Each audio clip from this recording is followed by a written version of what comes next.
Hey guys, my computer crashed while streaming, and so I lost the video recording of what we actually did. So I'm going to quickly re-record it here. Not going to have any commentary, we're just going to Good play through the timing, parts Commander. up I was to just where about the to bring stream us into the picks back up. Citadel. See that taxpayer money at work.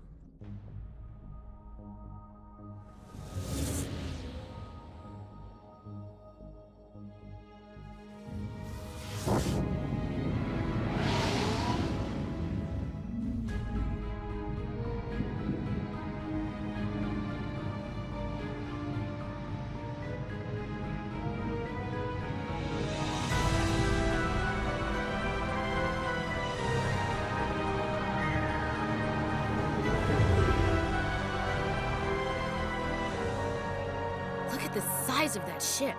The Ascension, flagship of the Citadel fleet. Well, size isn't everything. Why so touchy, Joker? I'm just saying you need firepower, too. Look at that monster. Its main gun could rip through the barriers in any ship in the Alliance fleet. Good thing it's on our side, then. Citadel Control, this is SSV Normandy, requesting permission to land. Stand by for clearance, Normandy. Clearance granted. You may begin your approach. Transferring you to an Alliance operator. Roger, Alliance Tower, Normandy out. Normandy, this is Alliance Tower. Please proceed to Dock 422.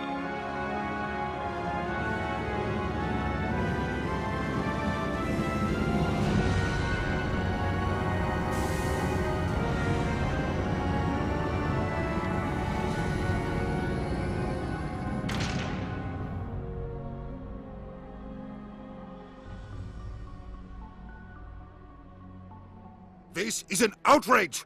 The Council would step in if the Geth attacked a Turian colony? The Turians don't found colonies on the borders of the Terminus systems, Ambassador. Humanity was well aware of the risks when you went into the Traverse. What about Seren? You can't just ignore a rogue Spectre. I demand action! You don't get to make demands of the Council, Ambassador. Citadel Security is investigating your charges against Saren. We will discuss the CSEC findings at the hearing, not before. Captain Anderson, I see you brought half your crew with you. Just the ground team from Eden Prime, in case you had any questions. I have the mission reports. I assume they're accurate? They are. Sounds like you convinced the Council to give us an audience. They were not happy about it. Seren's their top agent. They don't like him being accused of treason. Saren's a threat to every human colony out there. He needs to be stopped. The Council has to listen to us. Settle down, Commander. You've already done more than enough to jeopardize your candidacy for the Spectres. The mission on Eden Prime was a chance to prove you could get the job done. Instead, Nihilus ended up dead and the beacon was destroyed. That's Saren's fault, not hers. Then we better hope the CSEC investigation turns up evidence to support our accusations. Otherwise, the Council might use this as an excuse to keep you out of the Spectres. Come with me, Captain. I want to go over a few things before the hearing. Shepard, you and the others can meet us at the Citadel Tower, top level.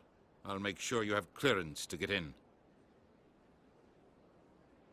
And that's why I hate politicians.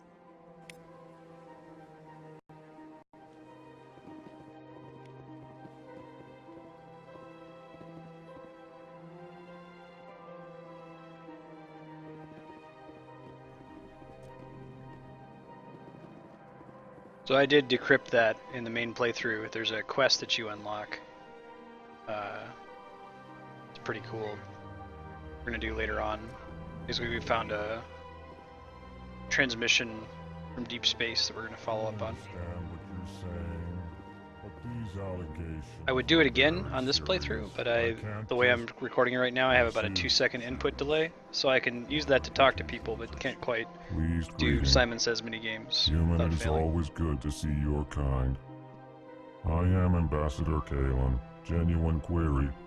Is there something I can do for you this day? Why do you explain what you're about to say? Our people communicate less through words and more through scent and slight movements. Plainly, we discovered our vocal expression was not enough to convey the feelings of our conversations to other species. Why do you bother, Kalen? These Earth Clan don't really care about our ways. Remorseful response, Din. You don't truly believe that, and if you do, I am very sorry for you. Tell me more about your species. Genuine enthusiasm. I delight in telling the history of my people. It is agreeable to share our culture with others.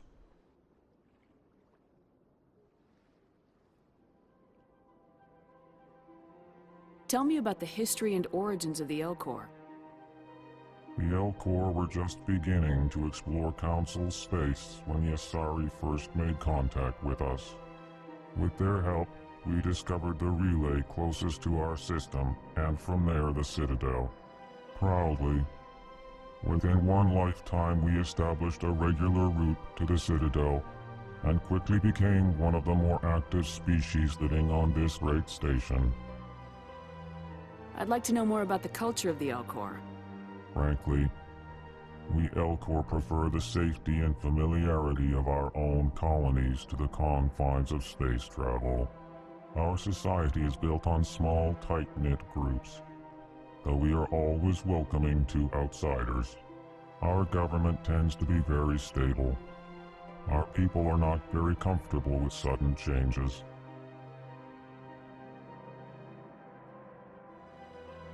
What do you do here?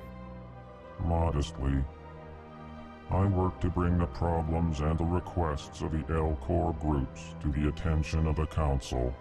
Ha! They only give us these positions to keep us quiet. The Council doesn't care about our races. Chastising rebuke. Your tone is inappropriate, Din. This human is not to blame for your malcontent or your misconceived suspicions.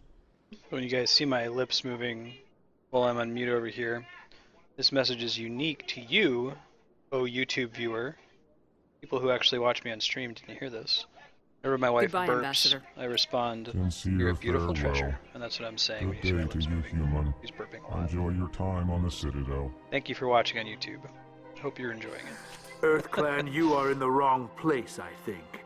We're coming very Your close to the part where ambassador is we'll next cut back door to in the large office. live Twitch content. Chastising remark.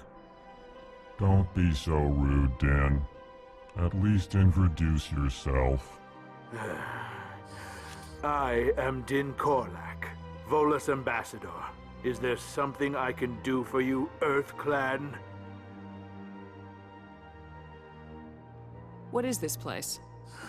You are in the embassy for the Volus and the Elcor. Your ambassador is next door, in his own office. In this shared space, I aid my fellow Volus when I'm not being interrupted. I'd like to know more about the Volus. I'm sure our history and culture would bore you, Earth Clan. Actually, I would like to know more about your history. My people came to the Citadel shortly after the Asari and Solarians had discovered it. We were instrumental in establishing a standardized galactic economy. However, despite our long association with the Citadel and our many contributions to galactic society, we still do not hold a seat on the Council. Tell me about Volus culture. We are tribal by nature, but our ways are not violent. We barter and trade our lands and tribe members in order to increase status. Larger tribes often engulf smaller ones and eventually split again. Our society is very malleable, and our government is always shifting and changing. Since we're not physically adept, we trade our services for protection.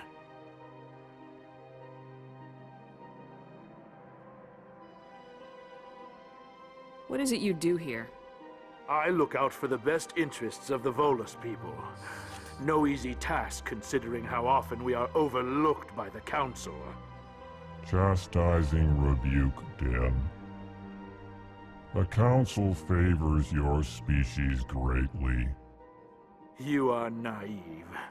The Earth Clan will be invited to the Council long before our species will. Why aren't the Elcor or Volus part of the Council? All species must prove themselves before they join the Council. All but the Earth Clans, it would seem. Dismissive. Ignore the Volus ambassador, human. He is incorrect in his assessment. Really? How long have we been waiting? How long do you think we'll continue to wait? Bah, this talk is wasted on the humans.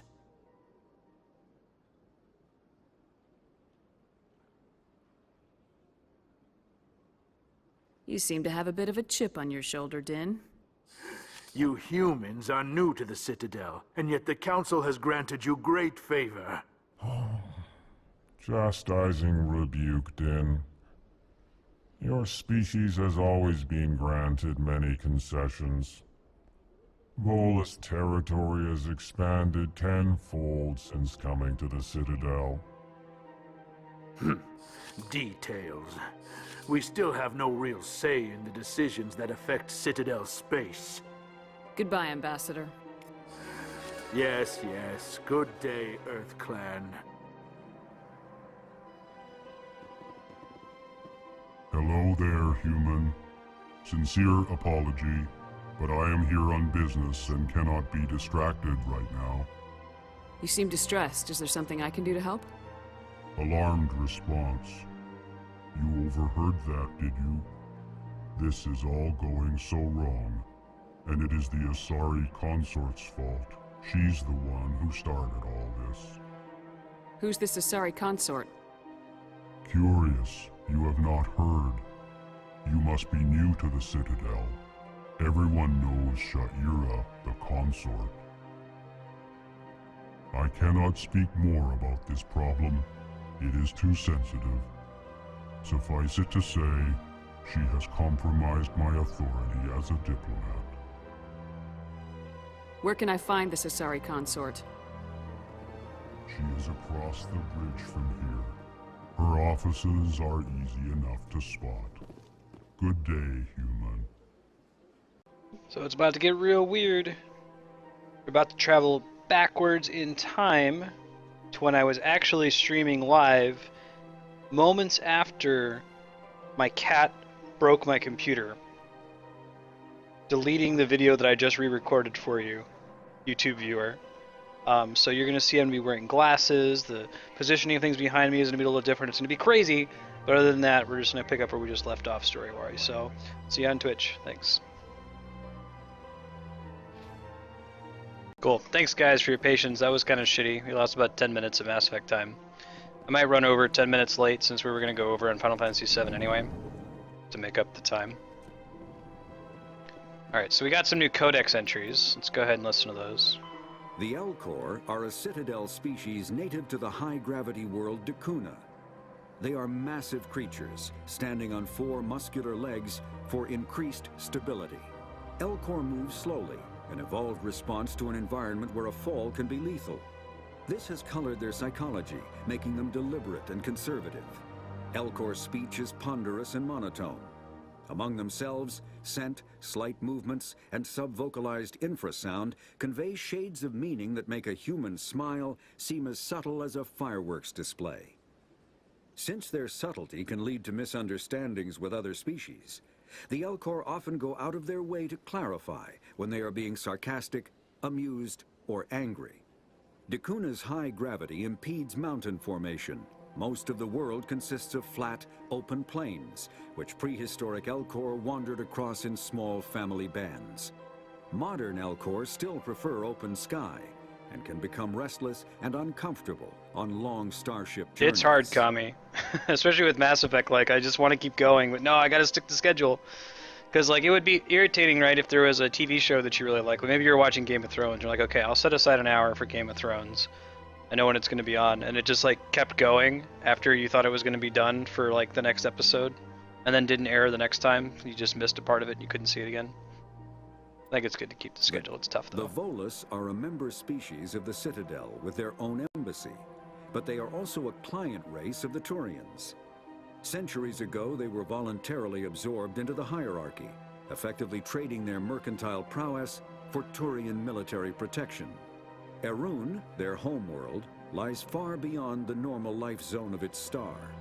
However, the world has a high-pressure greenhouse atmosphere that traps enough heat to support an ammonia-based biochemistry. As a result, the Volus must wear pressure suits and breathers when dealing with other species, as conventional nitrogen-oxygen air mixtures are poisonous to them, and in the low-pressure atmospheres tolerable to most species, their flesh will actually split open. Volus culture is tribal, bartering lands and even people to gain status. This culture of exchange inclines them to economic pursuits. It was the Volus who authored the Unified Banking Act, and they continue to monitor and balance the Citadel economy. Right, Kami. I really like how, like, they're on such a high pressure world that their skin would split open if they're on, like, a earth pressure world. That's why they have to wear their enviro suits. It's really cool.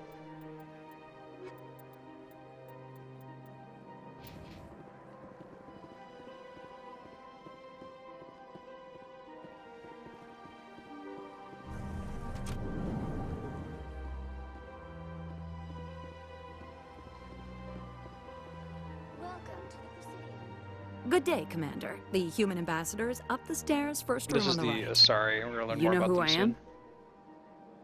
Yes, I receive reports on all newly arrived dignitaries and notable people.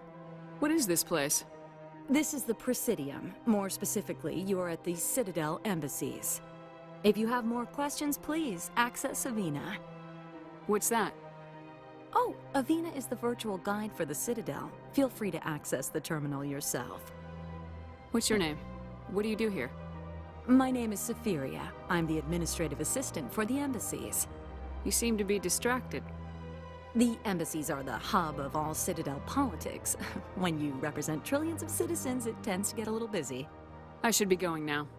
Have a pleasant day. Welcome. Let's see. Ooh, we're gonna learn about the Asari. The Asari were the first species to discover the Citadel. When the Solarians arrived, it was the Asari who proposed the establishment of the Citadel Council to maintain peace throughout the galaxy. Since then, the Asari have served as the mediators and centrists of the Council. An all-female race, the Asari reproduce through a form of parthenogenesis. They can attune their nervous system to that of another individual of any gender and of any species to reproduce. This capability has led to the unseemly and inaccurate rumors about Asari promiscuity. Asari can live for over 1,000 years, passing through 3 stages of life. In the maiden stage, they wander restlessly, seeking new knowledge and experience. When the matron stage begins, they meld with interesting partners to produce their offspring.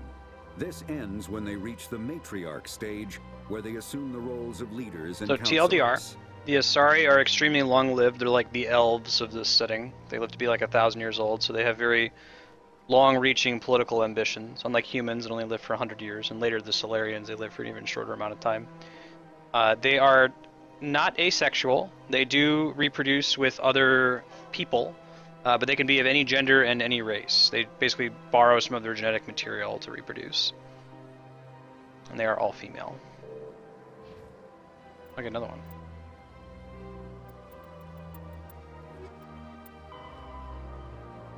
The ring of the Presidium is a loop of park-like space.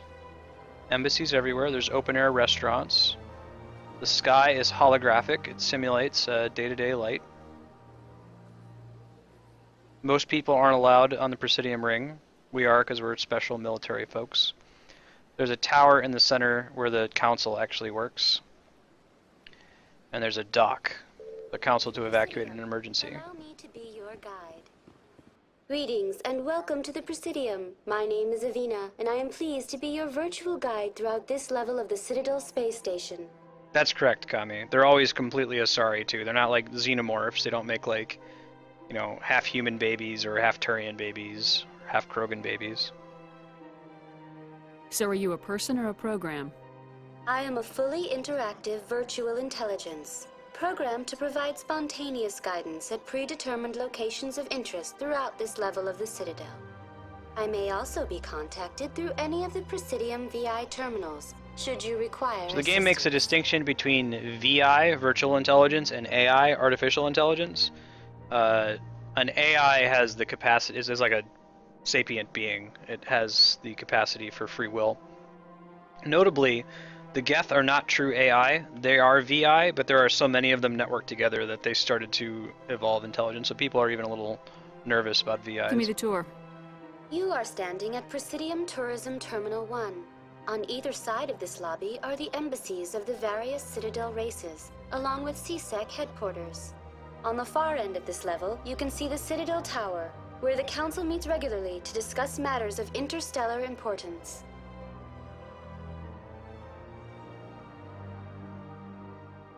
Do you know anything about specters? The term Spectre is derived from the branch of Special Tactics and Reconnaissance. Each Spectre agent is handpicked by the Council.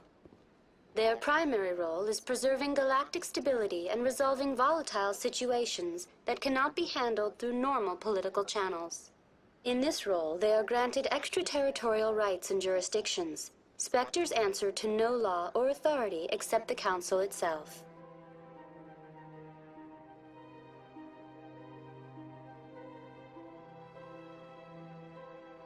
What can you tell me about the Citadel Council?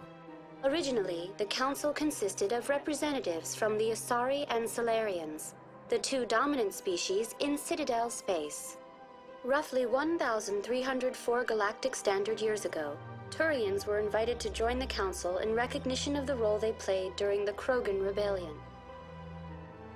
Since then, the three Council races have worked together to ensure the peaceful coexistence of the galactic community, while preserving individual autonomy for each We're going to learn species. more about the Krogan later. It can't be as simple as that. There must be problems somewhere in the system. I am not programmed to make that kind of qualified judgment. My code is limited to information and simple interaction simulations. Goodbye. Goodbye, and thank you for using a... Please enjoy your visit. Alright, let's take a look at what we learned. Here we go. A virtual intelligence is an advanced form of user interface software. VIs use a variety of methods to simulate natural conversation, including an audio interface and an avatar personality to interact with. Although a VI can provide a convincing emulation of sentience, they are not self-aware, nor can they learn or take independent action. VIs are used as operating systems on commercial and home computers. Minimal VI agents are also available. Agents are compact and specialized. Some serve as personal secretaries, filtering calls and scheduling meetings based on user-defined priorities. Others, a virtual intelligence is an advanced form of user Basically, interface software. it's illegal to make a VI that's a reproduction of a living person, but people will get like an Abraham Lincoln VI or something like that. So they're basically like operating systems like Siri. Well, it's actually closer to like Windows or Android in this case, but they are presented like Siri or Cortana. The key difference between a VI and an AI is that they do not have the ability to learn.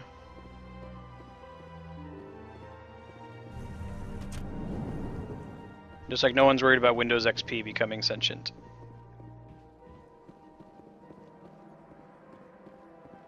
Human delighted. The alcohol are always so cute. Did you just hear the telltale beep of it dying and me turning it back on, Kami? That's correct. I can't believe I landed a job here. This is fantastic. This is actually my second one. Amazon already replaced one.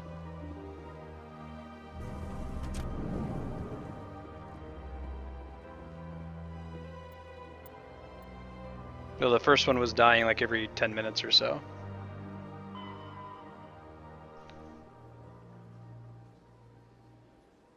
Alright, diplomatic talks.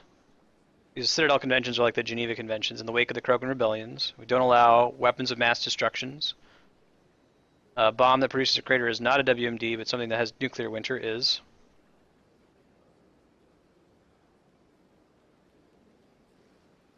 can't destroy garden worlds. They can be used on hostile worlds or in sealed environments. Tier 1 are like asteroid drops, orbital drops. Tier 2 are self-replicating weapons like nanotechnology and viral, like chemical warfare.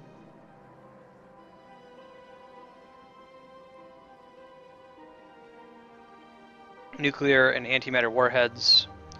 And then biological warfare like introducing alien species like the Krogan, which we'll learn more about later.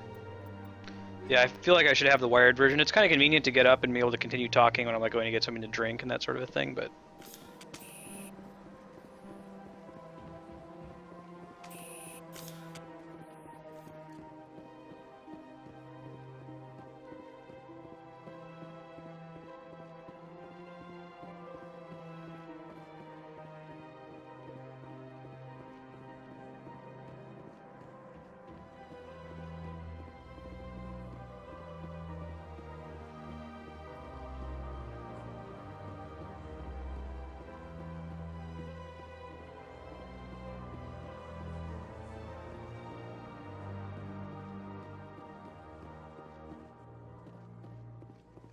Let's see.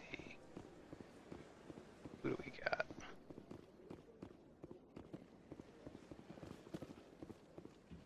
Hey Gogums, how's it going? Please do not disturb the keepers. What she's about to say. That bug thing over there. What's it doing? Please do not disturb the keepers. What's up, girl? Welcome to Presidium Tourism Terminal 2. You are standing near the base of the Citadel Tower, one of the Presidium's most recognizable and important structures. Behind me is the spectacular Relay Monument, a scale model representation of a Prothean mass relay. To your left is one of the Keepers, the enigmatic caretakers of the Citadel, working on a control panel. You may see Keepers involved in various tasks throughout all levels of the Citadel. We ask that you do not interfere with them in any way.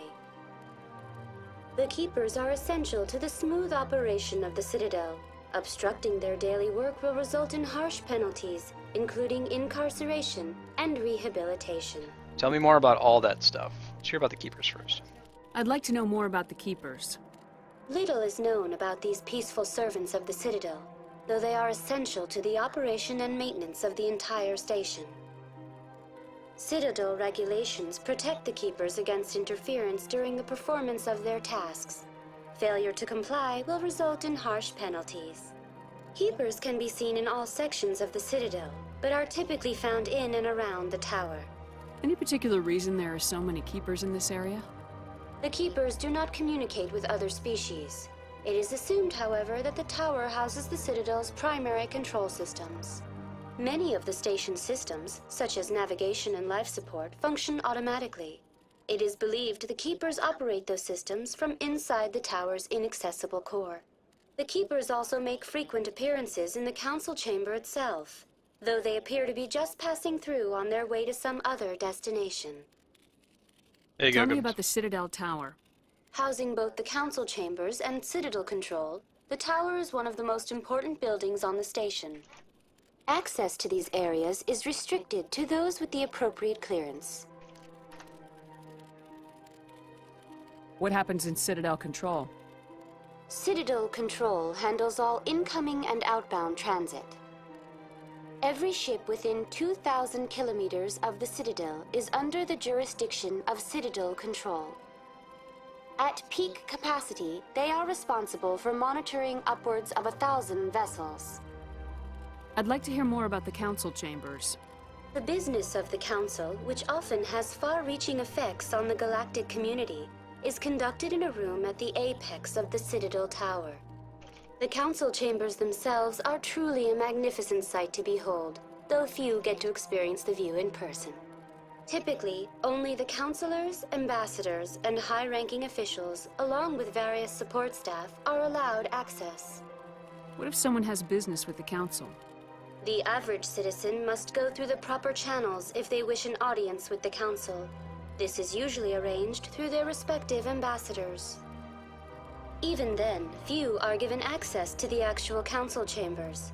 In most cases, the ambassador acts on behalf of the citizen.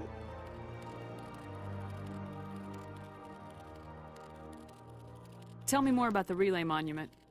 Discovered by the Asari who first arrived at the Citadel, the Relay Monument is one of the station's most interesting and controversial features. What is the meaning behind this striking piece of art? Is it a tribute to Prothean vanity? A reminder of their conquest of the galaxy through mass relay technology? Or perhaps it is a symbol of unity, a Prothean acknowledgement that the relays would eventually lead other species here to the Citadel. No one can say for sure, making the Relay Monument a favorite topic of discussion among academics and scholars. That's all for now.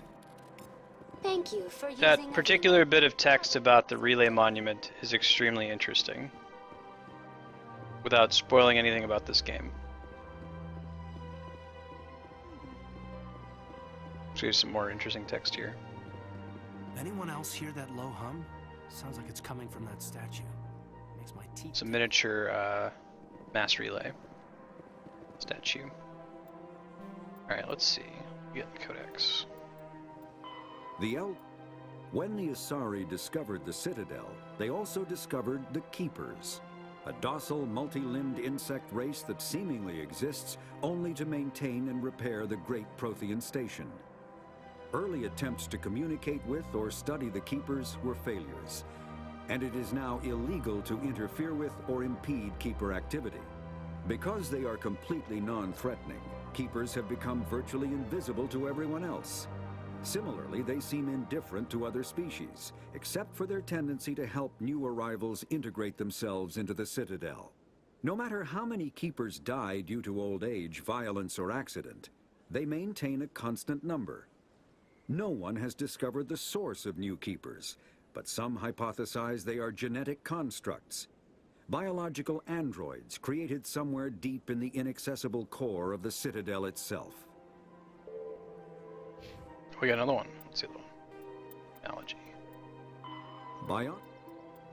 Mass relays are feats of Prothean engineering advanced far beyond the technology of any living species. They are enormous structures scattered throughout the stars and can create corridors of virtually mass-free space, allowing instantaneous transit between locations separated by years or even centuries of travel using conventional FTL drives. Primary mass relays can propel ships thousands of light years, often from one spiral arm of the galaxy to another.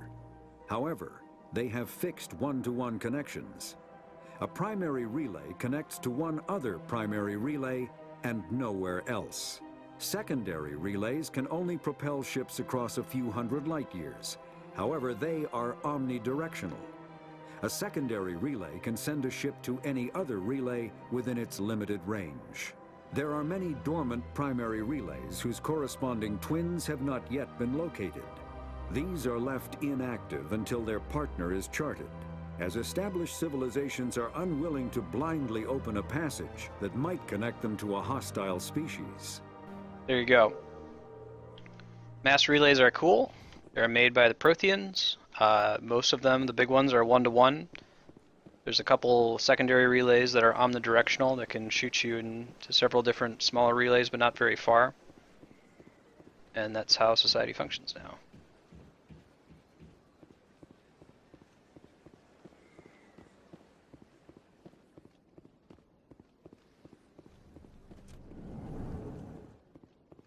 Barlavon. What's this? How's it going, Leon? One of the Earth Clan. Ah, a very famous one, yes? You are the one called Shepherd.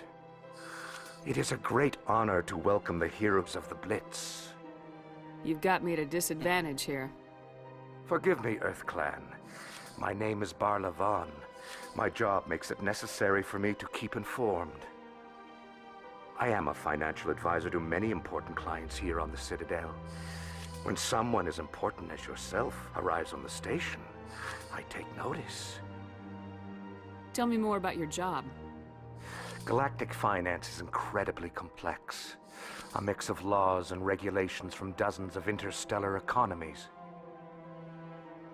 I'm an expert in how all these economies interact. For a fee, I share my expertise. I also offer premium services for those clients who need someone to conduct business without drawing unwanted attention. Discreet and efficient. That's Dude's my honest. motto. Sounds pretty shady. Everything I do falls completely within the bounds of interstellar commerce law. Even so, many of my clients would prefer their transactions remain undisclosed. For example, suppose a Hanar ambassador was petitioning the council to reduce tariffs on Hanar goods. How would it look if he had money invested in a Hanar exporting company? Even if his true motives were to help his people, he would be accused of advancing the petition for his own personal gain. I can keep his personal finances private. Still sounds shady to me. Then we can only hope you will never be cursed with a large enough fortune to require my services. What's it like living here on the Citadel? The station is without a doubt the greatest wonder in the galaxy. It is a technological marvel, but its true splendor goes much deeper than the hull and engines. From the Presidium to the wards, the entire station is a testament to the success of the Council. All the species of Citadel spaced together in a single, strong community. Hundreds of games, I see. Ooh, I'll have to grab Rogue Legacy. I wanted to play that. I'll take a look at it. What makes the Presidium so special? It is the political center of Citadel space. 80% of all intelligent species in the known galaxy acknowledge the Council's authority on interstellar matters. But only the most powerful and influential species have embassies here on the Presidium. This level of the station is reserved for the elite, Shepard. People like us. What are the wards like? The cultural heart of the galaxy. They pulse with the lifeblood of millions of citizens from dozens of different species. You never know what you'll find out in the wards, Commander. It's always full of surprises. Fortunately, most of them are pleasant. I should go. Goodbye. I should go. I have to go. I should go. Show me your items. Talking about that yesterday, I always joked that Shepard is constantly saying that, even when it doesn't feel appropriate. Most of the Citadel population lives in the wards, which are the big 5 arms. Population density is extremely high, akin to Hong Kong or Singapore. Wards are open-topped. Skyscrapers rise from the superstructure. They're sealed against vacuum. Breathable atmosphere envelope is only maintained at a height of about 7 meters. View is spectacular. Serpent Nebula is behind you.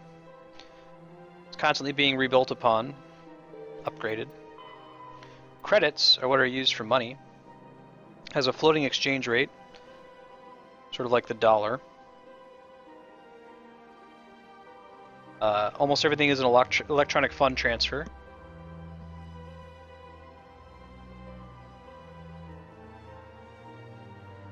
Once the Alliance joined the Citadel and the Council races, all of its currencies were added in. Everything's done automatically. Pretty cool.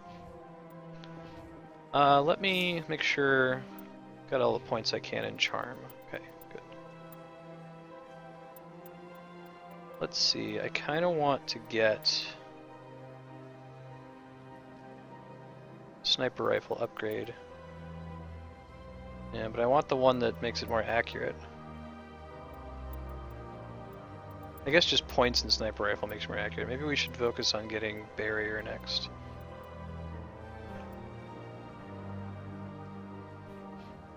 I'm gonna wait to give him points until we know what we're gonna need him for. Hey Burner, how's it going? Oh man, the Hanar, one of my favorite races. Ah, human. This one is greatly pleased to see you here in my decadent emporium. Who are you? This one's face name is Delaninder, though many in this place simply refer to it as Delan. Please take time to examine the fine goods it has for purchase, all of great worth. Why do you refer to yourself as this one and it? For the same reason that humans are so inquisitive. It is part of our culture. Specifically, Hanar only refer to themselves in the first person with family or intimates. And we rarely do so with other species. It is just our way. Who are you? Oh wait, I just asked that. This. Please take time to examine the fine. What exactly do you sell? Only the finest and most luxurious items that credits can buy. This one is able to procure almost any item the human would desire, for a price, naturally. So they actually, we're going to see this when we get the codex entry, they communicate by bioluminescence, and it's our translators that are converting their bioluminescence to English speech. I'd Really like to cool. see these rare and wonderful items. Oh, this one. Let me see your items, your rare and wonderful items. You will not be disappointed. I'm good. Let's read the codex. The Hanar are a Citadel species known for excessive politeness. They speak with scrupulous precision and take offense at improper language. Hanar that expect to deal with other species take special courses to help them unlearn their tendency to take offense at improper speech. All Hanar have two names. The face name is known to the world. The soul name is kept for use among close friends and relations. Hanar never refer to themselves in the first person in conversation with someone they know on a face name basis. To do so is considered egotistical, so instead they refer to themselves as this one, or the impersonal it. Their homeworld, Kajay, has 90% ocean cover and orbits an energetic white star, resulting in a permanent blanket of cloud. Due to the presence of Prothean ruins on the world, many Hanar worship them, and Hanar myths often speak of an elder race that civilized them by teaching them language. So that's pretty cool.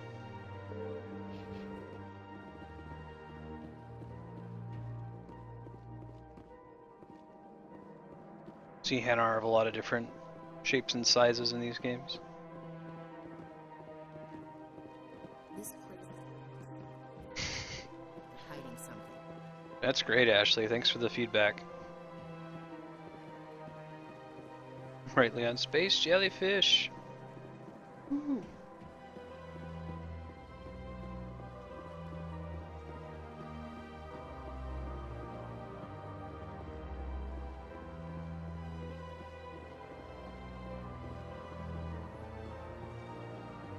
That's nothing. I've had my office rearranged 5 times now. 5 times? But why? What do they want? How should I know? It's not like keepers offer an explanation for what they're doing. And yet, everyone just lets them go on doing whatever it is they do. What choice do we have? If you try to stop them, they just shut down and another one replaces it. Just strange that we know so little about them. Such a cool idea. Like, there's little guys going around restructuring and reorganizing things everywhere. Welcome. I am Naylina. I don't recognize you as one of our expected clients today.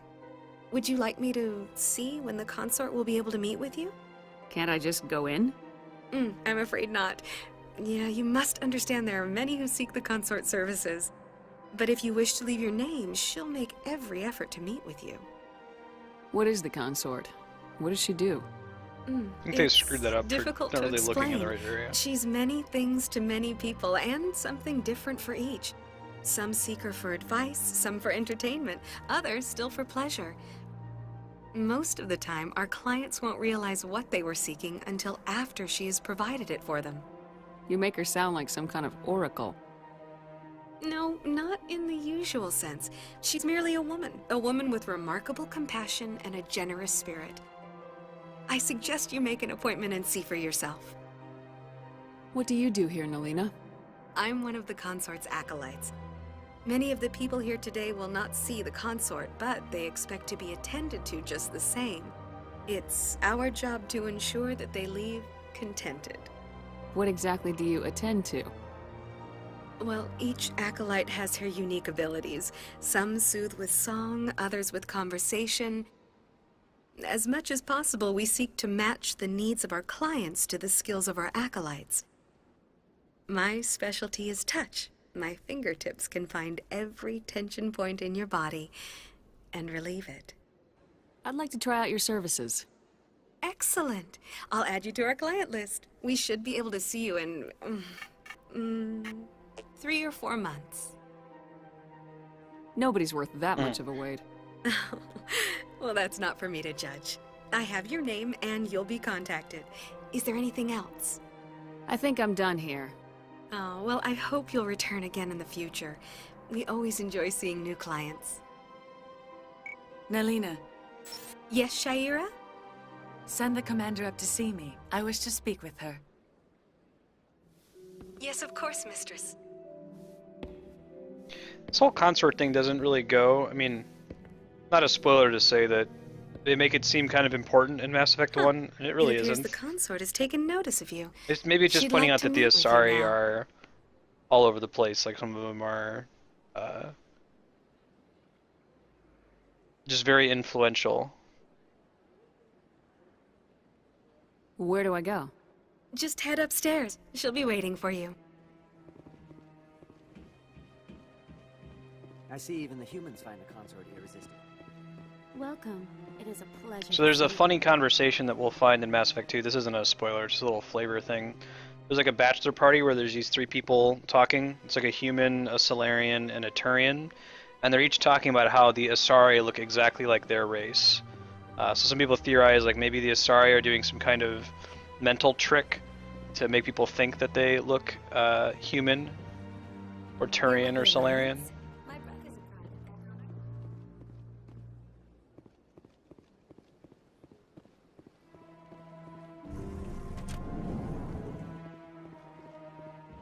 That is close enough, Commander. I've heard a great many things about you since your arrival here in our Citadel. What exactly do you do? That depends on your needs. I offer advice to some, comfort to others. I have a certain problem that could use your expertise. Maybe I can help. I have a friend, Septimus, a retired Turian general. I won't discuss the details, but he wanted me to be more than I could be. We had a falling out. Now he spends his days in Korra's den, drinking and spreading lies about me. If you would speak to him as a fellow soldier, I believe he will listen to you and let the matter be. What happened between you? I respect his privacy too much to go into the details. If he wishes to tell you what happened, that is his Hi, prerogative. Psi-16. Welcome. What exactly do you want me to tell him? Appeal to a sense of honor. Remind him of his position as a general. If you can convince him to stop spreading lies about me, I would be very grateful. Now I must ask you to take your leave. I have many clients waiting. Cool. So we just got another side quest. Move along here. Go talk to the council.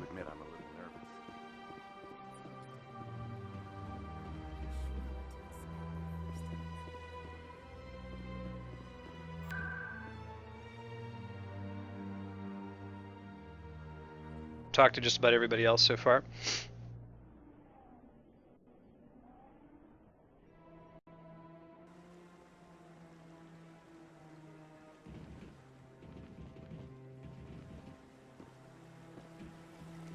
Saren's hiding something. Give me more time. Stall them. Stall the council? Don't be ridiculous. Your investigation is over. Garrus is an important character. Pay attention to what he says and does. Commander Shepard, Garrus Vicarian. I was the officer in charge of the CSEC investigation into Saren. Who were you just talking to? That was Executor Palin, head of Citadel Security, my boss. He'll be presenting my findings on Saren to the Council. Sounds like you really want to bring him down. I don't trust him. Something about him rubs me the wrong way. But he's a Spectre. Everything he touches is classified. I can't find any hard evidence. I think the Council's ready for us, Commander. Good luck, Shepard. Maybe they'll listen to you. So this is going to be a choice that's going to have a very far-reaching effect. Let me send it out here one sec. I'm going to do a stream poll regarding Garrus.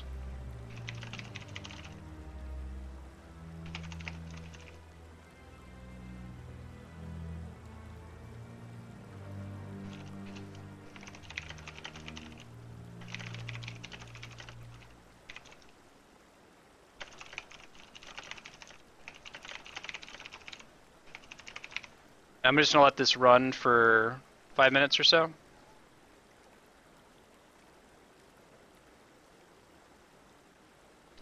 Garrus is going to be a party member who's going to join us pretty soon. And you can influence him in general by kind of getting him to want to stick with the rules, because right now he's being kind of a renegade. He wants to just do what needs to be done to get the job done. Or we could try to influence him to do the opposite and realize that, you know, make him think he should follow the rules or find the value in the rules.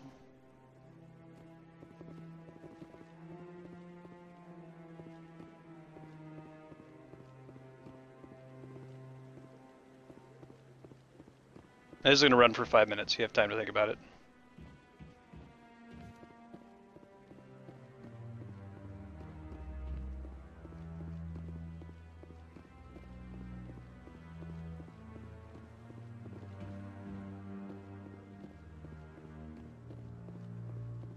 Right now, Do Things Right is winning by 1 vote, 2-1.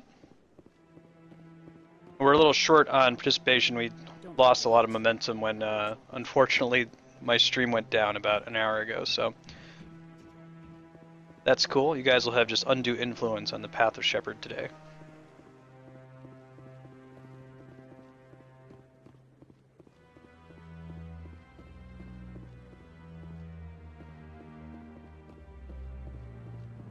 The hearing's already started. Come on.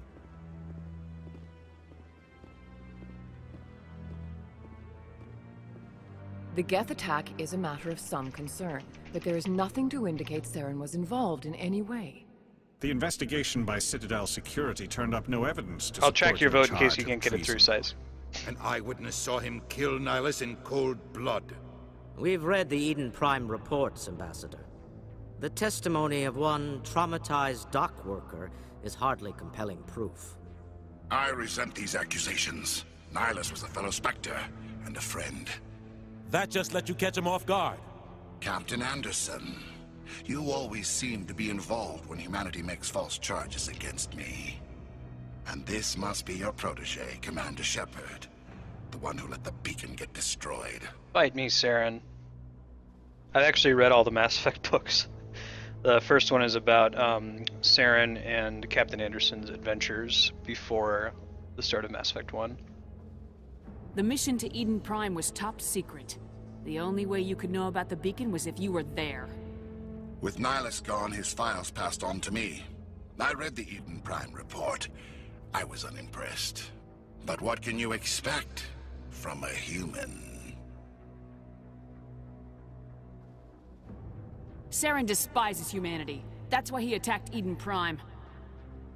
Your species needs to learn its place, Shepard. You're not ready to join the Council. You're not even ready to join the Spectres. He has no right to say that. That's not his decision. Shepard's admission into Calm the Spectres down, is not the purpose Udina. of this meeting. This meeting has no purpose. The humans are wasting your time, Counselor, and mine. Saren's hiding behind his position as a Spectre. You need to open your eyes. What we need is evidence. So far, we've seen nothing. There is still one outstanding issue. Commander Shepard's vision. It may have been triggered by the beacon. Are we allowing dreams into evidence now? How can I defend my innocence against this kind of testimony? I agree. Our judgment must be based on facts and evidence, not wild imaginings and reckless speculation. Do you have anything else to add, Commander Shepard? You've made your decision. I won't waste my breath.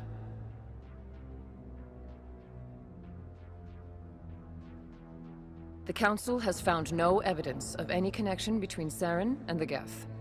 Ambassador, your petition to have him disbarred from the Spectres is denied. I'm glad to see justice was served. I think that's pretty fair given our lack of evidence right now. This meeting is adjourned.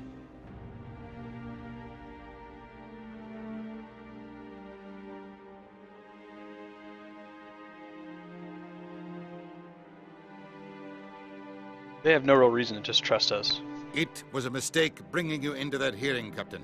You and Saren have too much history. It made the Council question our motives. I know Saren. He's working with the Geth for one reason. To exterminate the entire human race. Every colony we have is at risk. Every world we control is in danger. Even Earth isn't safe. Tell me about this history between you and Saren.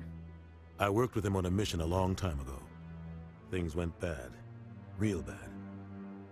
We shouldn't talk about this here. But I know what he's like. And he has to be stopped. What's our next step?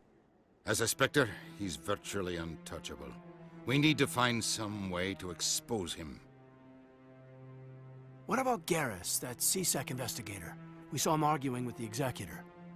That's right. He was asking for more time to finish his report. Seems like he was close to finding something. Alright, so we're gonna influence Garrus towards being a Paragon. Right on, guys. Any idea where we could find him? I have a contact in CSEC who can help us track Garrus down. His name is Harkin. Forget it. They suspended Harkin last month, drinking on the job. I won't waste my time with that loser. You won't have to. I don't want the Council using your past history with Saren as an excuse to ignore anything we turn up. Shepard will handle this. You can't just cut Captain Anderson out of this investigation. The Ambassador's right. I need to step aside. I need to take care of some business. Captain, meet me in my office later. Harkin's probably getting drunk at Cora's Den. It's a dingy little club in the lower section of Burner, it'll be fine if I do it in advance. I'll just have to take the poll a couple minutes before it happens, but yes, I know what you mean. Maybe there's another way to find evidence against Saren. Also, you should talk to I can pause the game like that, so if one comes up, I can hit the Xbox button to pause and then take a poll, and then once the answer comes in, I can go back and do it. Vaughn, over in the financial district. Rumor has it he's an agent for the Shadow Broker. The Shadow Broker? An information dealer. Buys and sells secrets to the highest bidder. I've heard Vaughn's one of the top representatives. He might know something about Saren, but his information won't I have a guide with all of them up, Burner. I have every, like, decision that happened.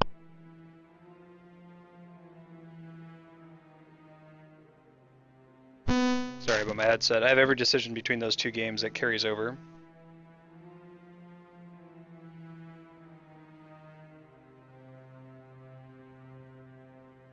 You and Saren have a history. What happened? About 20 years ago, I was part of a mission in the Skillian Verge. I was working with Saren to find and remove a known terrorist threat. Saren eliminated his target, but a lot of people died along the way, innocent people. And the official records just covered it all up. But I saw how he operates. No conscience, no hesitation. He'd kill 1,000 innocent civilians to end a war without a second thought. Killing innocents doesn't end wars. It causes them. I know how the world works, Commander. Sometimes you're forced to make unpleasant decisions. But only if there's no other way. Saren doesn't even look for another option. He's twisted, broken.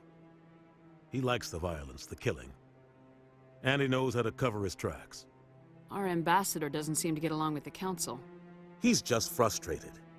The Council's always preaching that we need to be part of the galactic community. But for them, it's a one-way street. They want us to expand and settle unstable regions like the Skillian Verge and the Attican Traverse. But when we run into trouble, they don't want to help us out. Everyone knows it's only a matter of time until we get a seat on the Council. The Ambassador just thinks it should happen sooner rather than later. And I agree. Maybe they'd let us join the Council if we were more willing to cooperate with the other species. Of course they would. If we did everything they told us to, they'd love to have us on the Council. But it wouldn't be much of a deal for us. I understand their side. They don't want us dominating the Council. It's founded on cooperation and alliances. But we have to look out for our own interests too. You don't think much of Harkin. The guy joined CSEC about 20 years ago. He's been an embarrassment to our species ever since. Roughing up suspects in custody, bribery accusations, alcohol and drug use. The embassy used to step in when he got in trouble. But I guess enough was enough. Guy's a scumbag. He should have been cut loose a long time ago. He was one of the first human CSEC officers. Guess it would have looked bad if he got fired. A lot of backroom deals were worked out over the years to keep him on the force.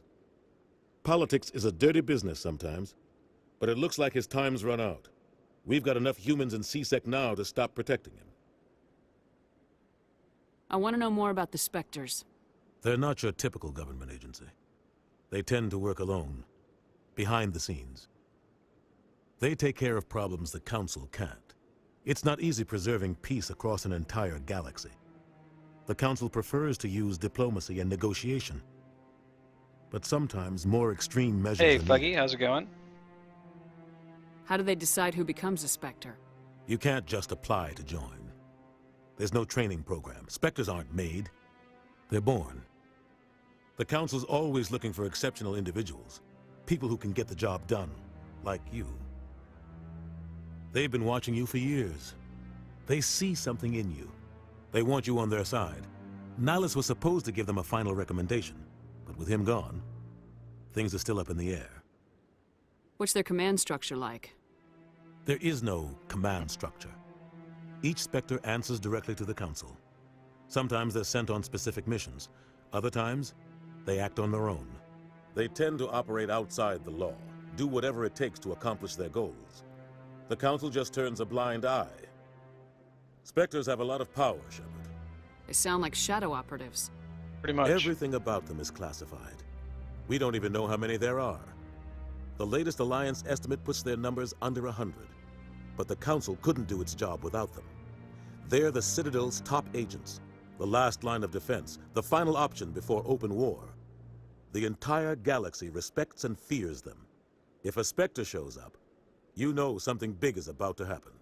What happens when a Spectre goes rogue, like Saren? It doesn't happen often. The Council is careful when they select their candidates. But when something does go wrong, there's usually only one solution.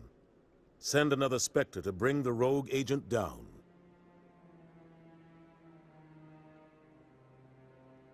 Tell me more about the Shadow Broker. He's a necessary evil of galactic politics. Buying and selling information is a part of the game. And the Shadow Broker just happens to be the best player on the field. Always sells to the highest bidder. Doesn't get involved in politics, doesn't pick sides. A simple system, but it works. He's not a threat to anyone, not directly. He's just a Thank you, Psi-16s, for the host. I appreciate it. Back to the story. Source we can use, or she is. Or maybe they are. Nobody really knows. Oh, I You and realized Saren this. have a hit. But I saw how he operates. No conscience. Probably No not. hesitation. Tell He'd me kill about Barla Vaughn. He specializes in moving large sums of money without leaving a paper trail. A financial genius, doesn't do anything illegal, but he knows all the loopholes. He's got an impressive client list. Ambassadors, diplomats, Spectres. That's probably why the Shadow Broker uses him. I should go. Good luck, Shepard. I'll be over in the Ambassador's office if you need anything else. Cool. So my mission now is to go find evidence that Saren is a bad guy. There's a couple ways I can do that. One of them is definitely going to be recruiting Garrus into the party. We've just decided by poll that we're going to influence Garrus to be a Paragon. The one over by the Keeper. What? Oh, no, I wasn't. Never mind. Shorban.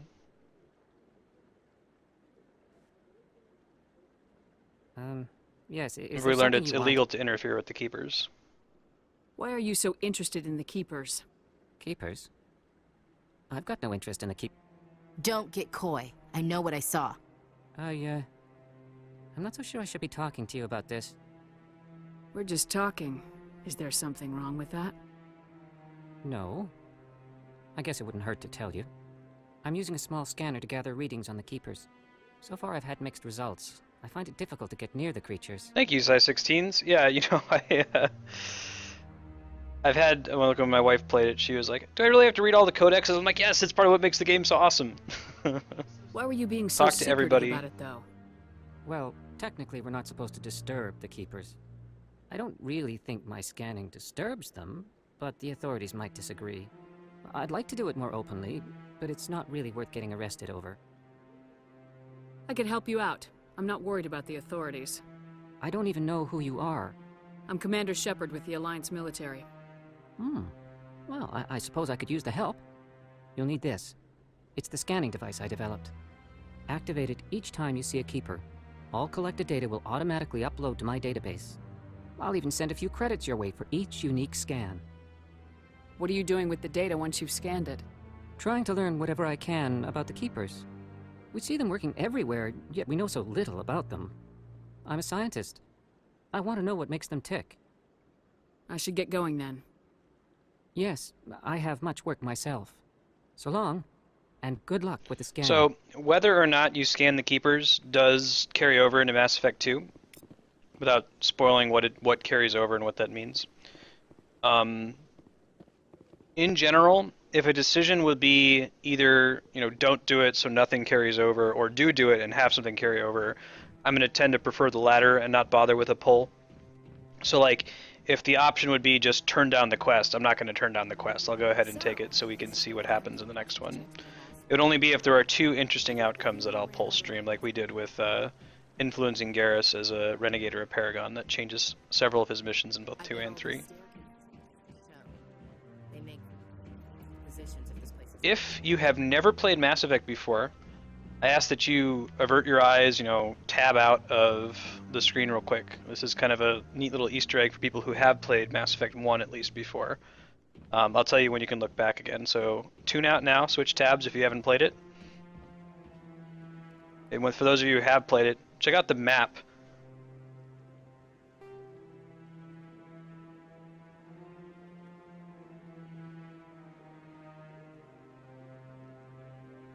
Pretty cool, huh?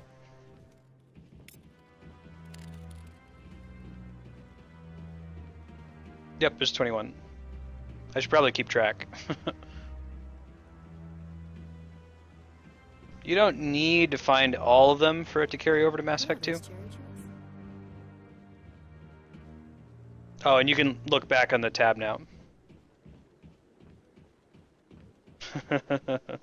Pretty cool, huh? And I won't discuss it further, but maybe I'll come back to it and discuss it once people who haven't seen it before would get that. No, I'm waiting, Commander. This will be a mission later. Admiral Kahoku.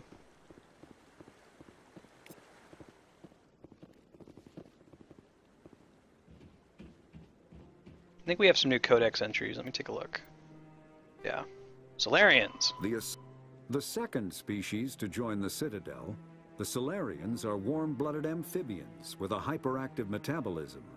Solarians think fast, talk fast, and move fast. To Solarians, other species seem sluggish and dull-witted. Unfortunately, their metabolic speed leaves them with a relatively short lifespan. Solarians over the age of 40 are a rarity. The Solarians were responsible for advancing the development of the primitive Krogan species to use as soldiers during the Rachni Wars. They were also behind the creation of the genophage bioweapon the Turians used to quell the Krogan rebellion several centuries later. Solarians are known for their observational capability and non-linear thinking. This manifests as an aptitude for research and espionage.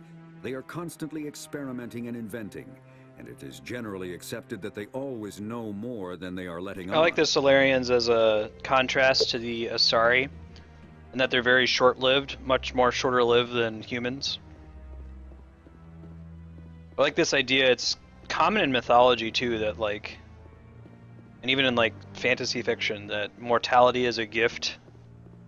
That when you are too long-lived, your plans go too far in the future. You don't evoke change right now. So that's why the Solarians are so inventive. They have such a short time in the galaxy to affect change that they spend it well. Did I get any other codexes? No, just that one. Okay. I don't think I've leveled up at all either. No. I'm saving their points in case we find something that requires decryption or electronics.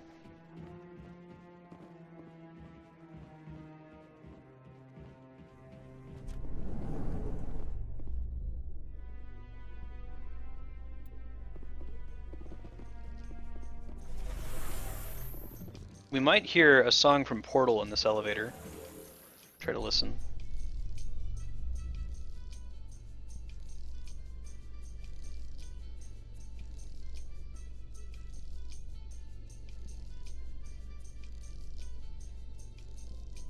I can't believe the Council ignored all the evidence against Saren. Saren's one of their best operatives. It's only natural they'd take his word over ours. Oh, So now we just chase leads while this smug Turian runs around with his Geth troopers. That's politics, Chief. I hate politics.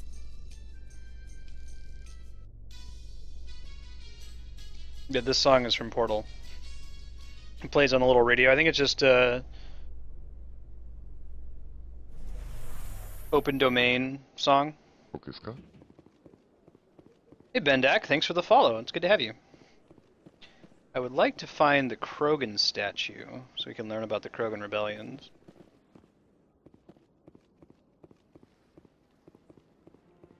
Yeah, no kidding. Also, this is interesting. Anyone else hear that low hum? Sounds like it's coming from that statue. Makes my teeth tingle.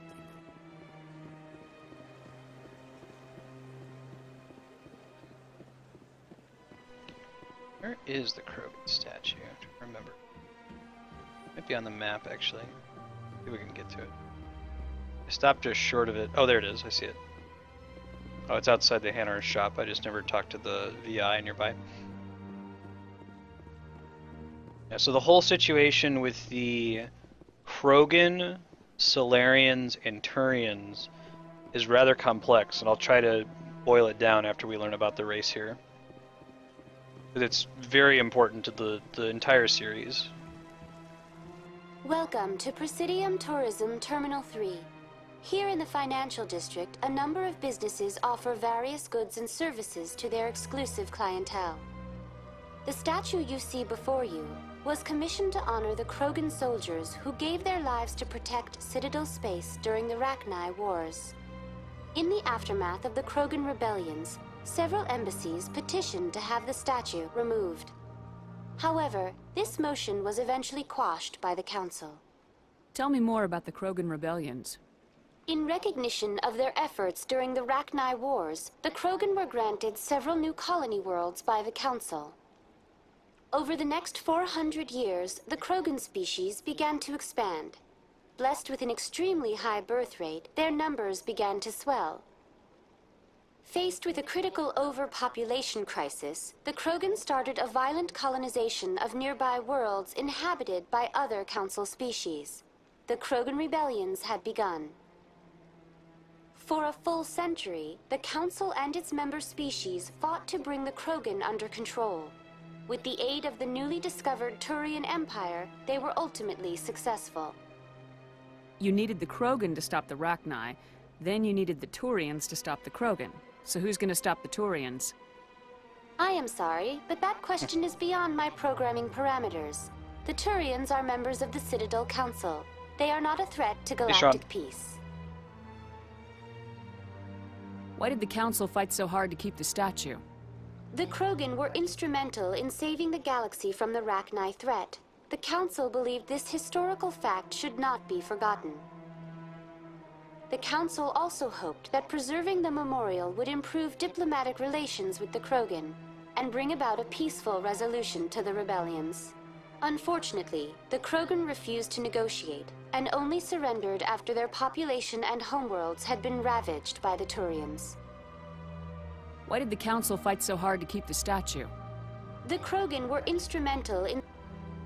Whoops, Unfortunately, the Krogan refused to negotiate. What were the Rachni Wars? Nearly 2,200 years ago, explorers seeking to expand Citadel space opened up mass relays leading to systems controlled by the Rachni. A highly intelligent and aggressive insect race, the Rachni unleashed a war of conquest against the rest of the galaxy that lasted for nearly 3 centuries. The emergence of the Krogan finally turned the tide in favor of the Citadel species. Krogan forces provided the numbers necessary to halt the Rachni advance and drive them back. The Krogan then pursued their retreating fleets. Able to survive the harsh environments of the Rachni homeworlds, the Krogan hunted their enemy to extinction. Yeah, I hear that, Sean. Like, you gotta, like, be in the mood for the lore. You gotta, like, set up your day, you know, close the blinds, turn off the lights, and just immerse yourself in Mass Effect. And play it a couple times. Was it really necessary to wipe them out? I'm out? gonna try to help with that and ease folks into it. But a value judgment of that nature goes beyond my programming. That's all for now. Thank you for using Avina. Okay, so it's likely we've got a bunch of codex entries out of that. Before I go into them, let's break that down. So way long time ago, before humans were on the scene, before even the Turians were on the scene. Remember, we've met 3 important Turians now. There was Nihilus, the Spectre who got shot, Saren, the bad guy, and Garrus, who's going to be joining our party soon. They weren't even on the scene when the Rachni showed up. So we're exploring around, opening mass relays. We open a mass relay, and there's this big group of, like, bug aliens, like starship troopers called the Rachni. And they come through the mass relay and they invade, they start attacking planets, they start conquesting. It's a huge deal. We can't deal with them. So we try to think of a solution. At this time, the only major races are the Asari and the Solarians. The Asari are the female people, the Solarians are the frog people, the amphibian people with the short lives. Solarians come up with this great idea. They say, let's go to the Krogan homeworld. The Krogan at the time were a primitive species, well, primitive by their standards. They had developed nuclear technology, but they hadn't yet flown off their own planet. Let's go to this Krogan homeworld, let's violate the Prime Directive, and let's give the Krogan spaceflight capability and get them to join our government to fight the Rachni for us. The Krogan, we're going to meet a Krogan later who's really cool. Their race is very warlike, they have an extremely high birth rate, and they're able to withstand really extreme environments. So they go and they let the Krogan out, and the Krogan kick the Rachni's ass. They destroy them. It's awesome. Then the Krogan are now out and in public and in the galaxy, and they have a very high birth rate. Now they have all the space travel. They're very warlike. They replace the Rachni and start conquering too. So now the Solarians like, well shit, we made this problem. We picked up this race and placed it in the galaxy. We need to fix it. They created a disease called the genophage, which affects the Krogan and reduces their birth rate to something like 1% of all pregnancies come to term, to reduce their numbers and make them less of a threat. The genophage is very successful. The Krogan are shut down. In addition to the deployment of the genophage, the Turians come onto the scene at this time, a fledgling race. They're a very powerful military force, and they help crush the Krogan rebellion. It's because of that the Turians get added onto the council and why we have 3 races. This is all way the hell long time ago before humans are even on the scene. This is the big backstory of Mass Effect.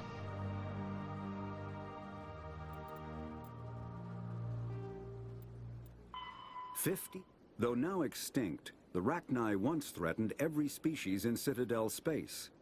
Over 2,000 years ago, explorers foolishly opened a mass relay to a previously unknown system, and encountered something never seen before or since, a species of spacefaring insects guided by a hive mind intelligence. Unfortunately, the Rachni were not peaceful, and the galaxy was plunged into a series of conflicts known as the Rachni Wars. Attempts to negotiate were futile, as it was impossible to make contact with the hive queens that guided the race from beneath the surface of their toxic home world. The emergence of the Krogan ended the Rachni Wars. Bred to survive the harshest environments, the Krogan were able to strike at the queens in their lairs and reclaim conquered Council worlds. But when Krogan fleets pressed them back to their homeworld, the Rachni refused to surrender, and the Krogan eradicated them from the galaxy. The Elk... So we don't have Krogan yet, but we're definitely going to get Krogan deets soon. Yeah, so as I was just talking about here, basically, after the Rachni War, the Krogan rebelled and tried to conquer, and we shut them down with the Genophage and the Turians. TLDR. Hey Murph, how's it going? Good to see you. You know guys, because of the technical difficulties an hour and a half ago, I'm going to extend Mass Effect by 1 hour today. So we're going to continue Mass Effect until 5 o'clock Pacific time, and then Final Fantasy VII will be from 6 until we beat it.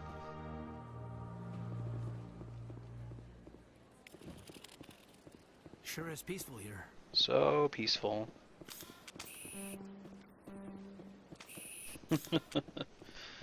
I just reflexively pressed the button combination for sprint that's in Final Fantasy XIV. This makes you move slightly faster. I guess you can also speed yourself up. Maybe this is a trick for speedrunners. On my way. You throw a grenade on the ground. En route. See if it works. And then you can, yeah, then you can sprint like you're in battle. Not very far, but I imagine that it's useful in a speedrun. Bag 'em and tag 'em.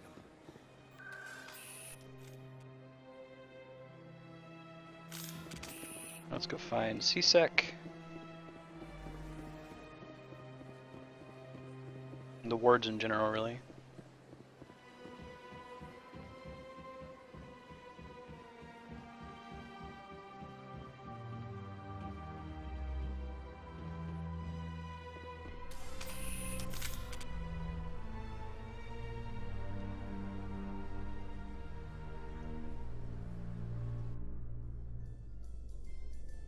In light of the recent attack on Eden Prime, many colonial investors are pulling their support for future projects. Proponents of expanded human colonization insist that Eden Prime was an isolated case. Nevertheless, colonist enrollment has dropped sharply. Many colonial proposals are on hold until backers have some reassurance that human colonies will be adequately protected.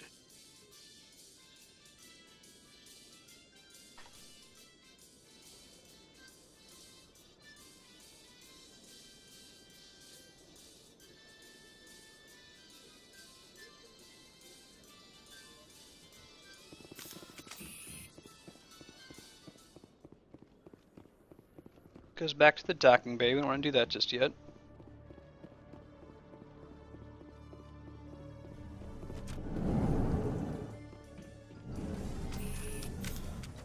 You put your gun away, Shepard. It's cool.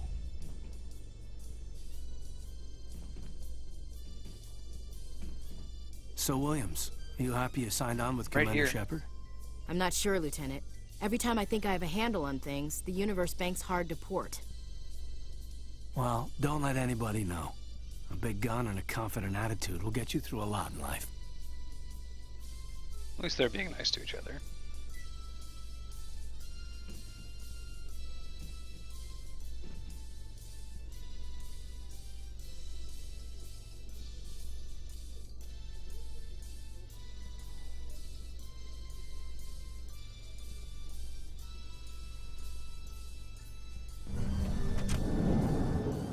Yeah, it's like I could do this, right? Whee!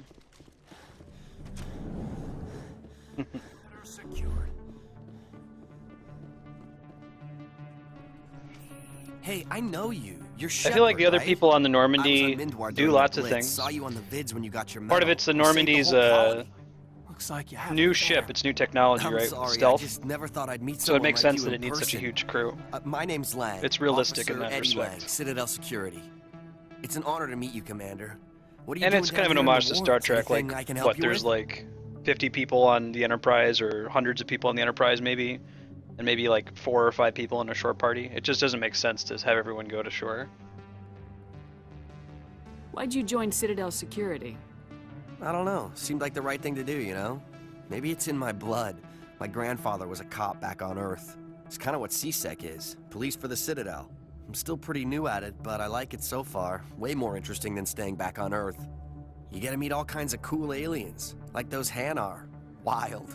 Plus, CSEC gets a lot of respect here. We uphold the law. People, even aliens, appreciate Star that. Trek's pretty great. I think I prefer the Mass Effect universe and lore a little bit more. But it's kind of apples and oranges, because Star Trek is like the utopian, like optimistic, what would the future be like if we solved all problems? Like we'd solved basic problems like scarcity and war. What would we do? What kind of problems would we have to deal with then? Whereas Mass Effect is kind of the more realistic, like what would really happen if we went into space and know that all these problems were still here. It's not a utopia. How do you like working here on the Citadel? This place is amazing. I've been here almost a year, and I still haven't seen a tenth of it. The Presidium's just so beautiful. Good place to go and relax. But I really like it here down in the wards. There's always something going on somewhere. Like that new club they just opened a few months ago, Flux. Wicked scene in there, Commander. You should check it out when you have some time. What do you know about Spectres? Just the stuff they show in the vids. They always make them out to be super agents on secret missions to save the galaxy. I know it's not really like that, though. Some of the other CSEC guys don't like them too much, figure they shouldn't be able to operate outside the law. But if they were so bad, the Council wouldn't use them, right? Do you know a CSEC officer named Harkin? I shouldn't really say too much. He's been on the force a lot longer than me. But I've heard things, you know? Drinking on the job, taking bribes, that kind of thing. Rumors mostly, but they suspended him, so some of it must be true. I have to go. Right. I have to go. I should go. Ooh, extranet. This one's exciting. Don't remember if it's secondary.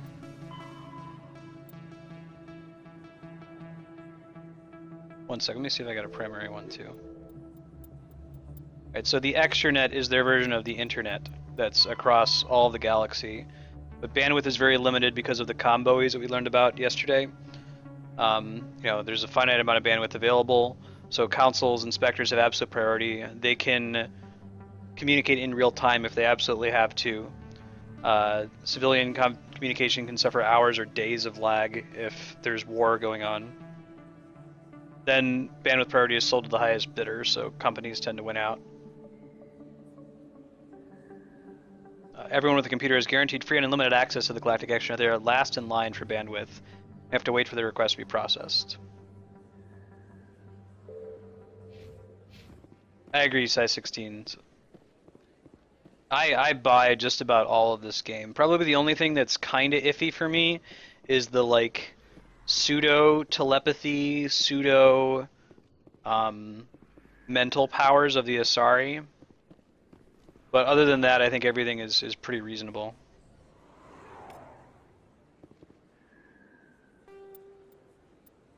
Serpent Nebula, surrounded by a blue-tinted reflection nebula. Actually, light from the Citadel scattered and reflected back to the station. Appears to be made from microscopic construction debris. Wait, really?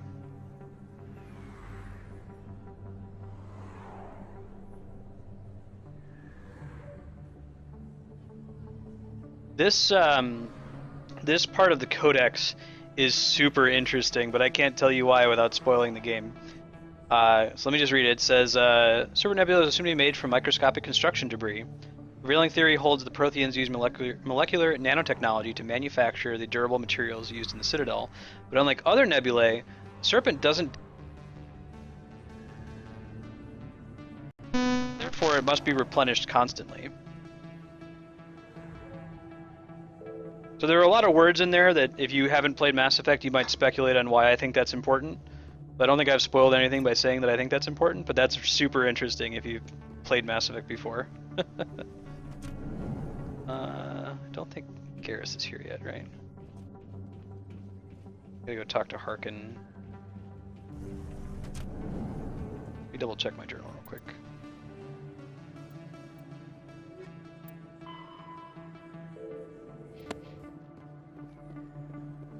Yeah, my headset's acting up again. I might need to talk to Amazon again.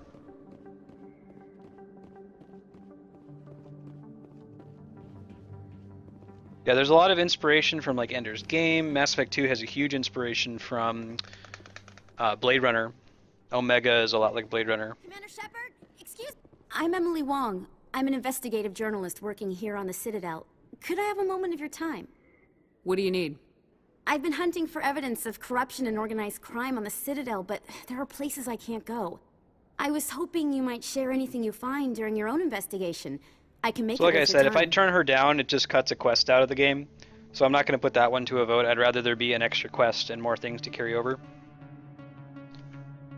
But if there are two paths that have differing results, that's when I'll put it to pull. You wouldn't be investigating if it weren't big. And if it's big, it's something I'd like to hear about. You gotta have access to better sources. Why contact me? I'm using every source I can find, but I think I've got a better shot with you. I've read your file. If anyone is going to uncover corruption here, it's the hero of the Skillian Blitz. Sounds like a good cause. If I find any information, it's yours. Thank you, Commander. You won't regret it. A lot of them in Mass Effect 1, that's like their default walking away animation. Like, watch for it, it's funny, they like turn their head and like drift off the screen, like they're not even walking.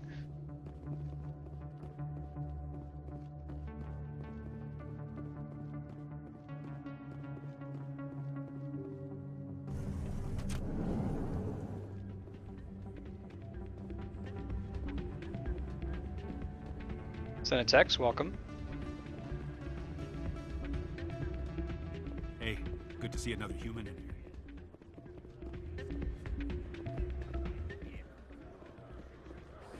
It's out of my... sorry, I'm kind of busy right now. So, what can I do for you? What were you discussing with the Volus? Who, Doran? Oh, I was just asking him about my sister. Doran See, she Martell? worked for Doran before she left to... Ugh, sorry. I don't want to bore you with my problems.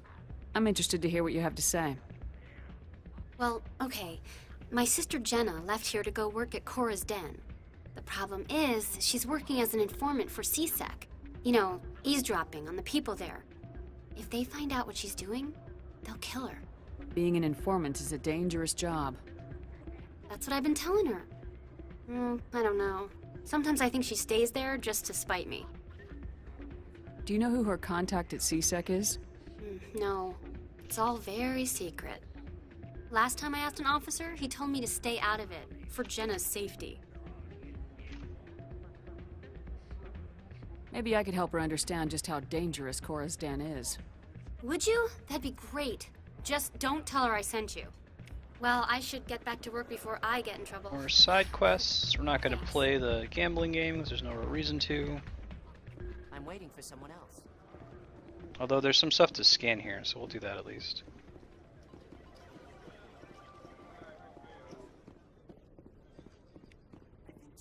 Somebody rigged the machine to funnel credits somewhere so we can track that down. Hey Kat, how's it going, man?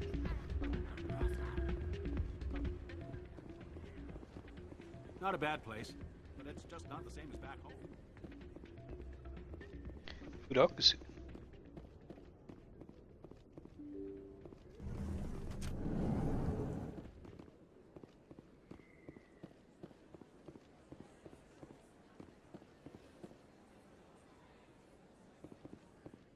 How's your Saturday been, man?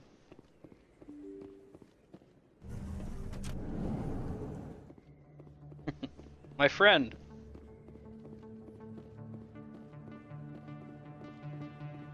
Alright, so hold on. Remember this conversation here? This conversation is just like an ambient thing that you can listen in on whenever you run past here, and it's a running joke in all 3 Mass Effect games. I don't sell this model. Look, I know it was you. I remember your face. Really, that's impressive. Usually you humans can't tell one Turian from another. This was the place. Now, are you gonna give me a refund or not? Do you have your proof of purchase? What? No, I don't think you ever gave me one. I'm sorry, then. I can't help. But, what do you... Can't help you. Cool. Please do not disturb the keepers. Best place on this ward to buy upgrades. Hello, Earth Clan. No doubt you've just come back from the colonies. Will you be needing supplies? What colonies are you talking about? Oh, my mistake, Earth Clan. I assumed... Turians would say the same about us, Gamer. Pharos? Noveria? Well, if you haven't heard of them yet, I'm sure you will The soon. Volus makes sense, they're all wearing the same suits. But it doesn't matter where you hail from. My goods are available to all. What can you tell me about Noveria? The corporate capital of the Attican Traverse. Very cold. Very snowy. I don't get too many clients from there. They all have their own private suppliers. I'd like to know more about Pharos. It's an old Prothean world. Their buildings still litter the surface. The humans aren't the first to colonize it, but they are the most recent. I just realized I haven't heard from my contact on that planet for some time. Ah, well, I'm sure he's fine. I should be going. As you say, Earthclad. Is that really... Wow, it's you. You're Commander Shepard, the hero of Eden Prime. Okay, so this is a vote thing. Hold on one sec, let me upgrade it.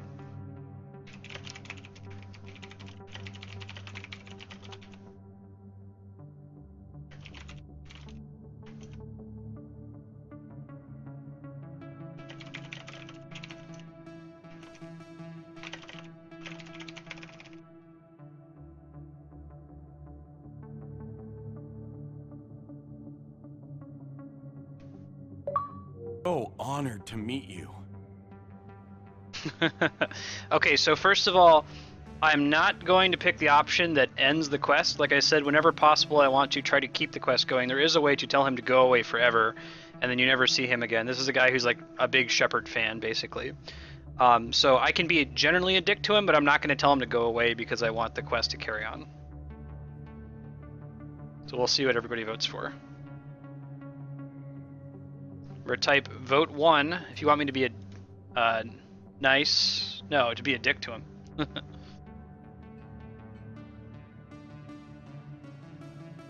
Go ahead and vote, Cat. You don't need to know the history.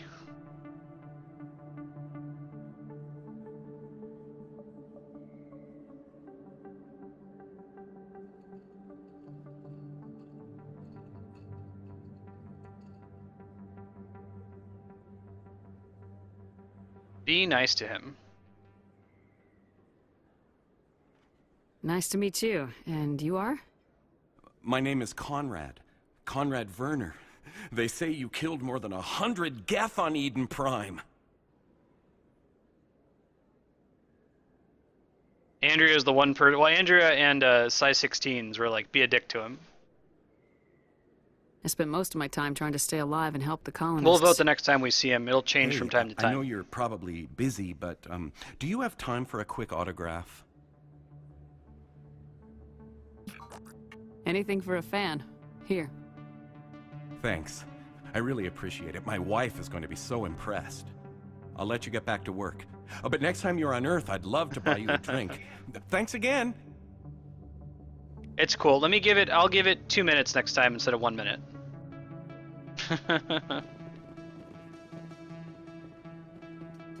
But so that one doesn't influence anything. That just means we're going to see Conrad Werner again. We'll do another vote to be nice or be a dick to him the next time we see him.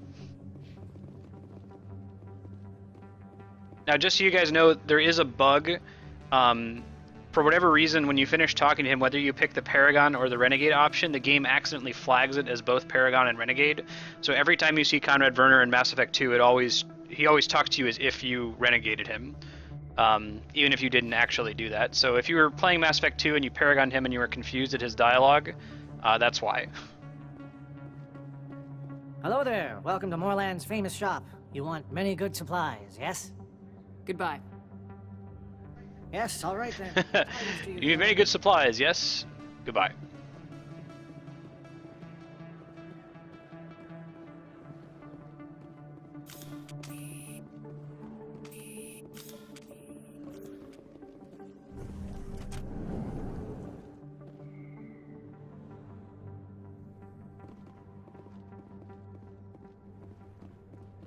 That's her. It's an assassin.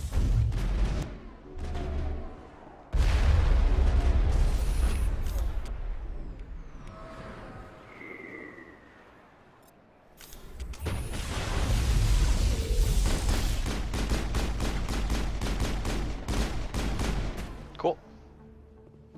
Those were Saren's men.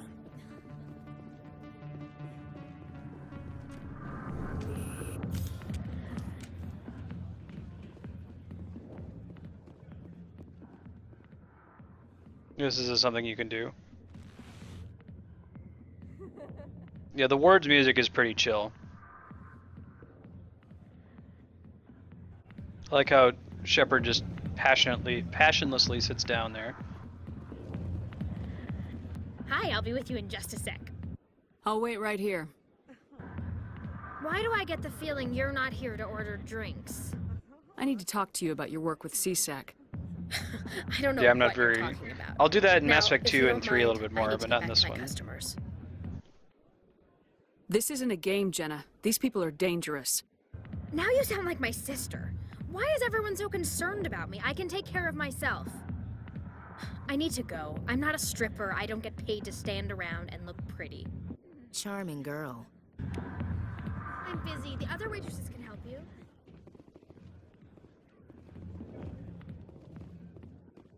Commander. What do you want? What's bothering you, General? I've seen a lot of horrible things in my days, and there's only one woman in this damn galaxy that helps me forget it. So if you feel that way, then why spread lies about her?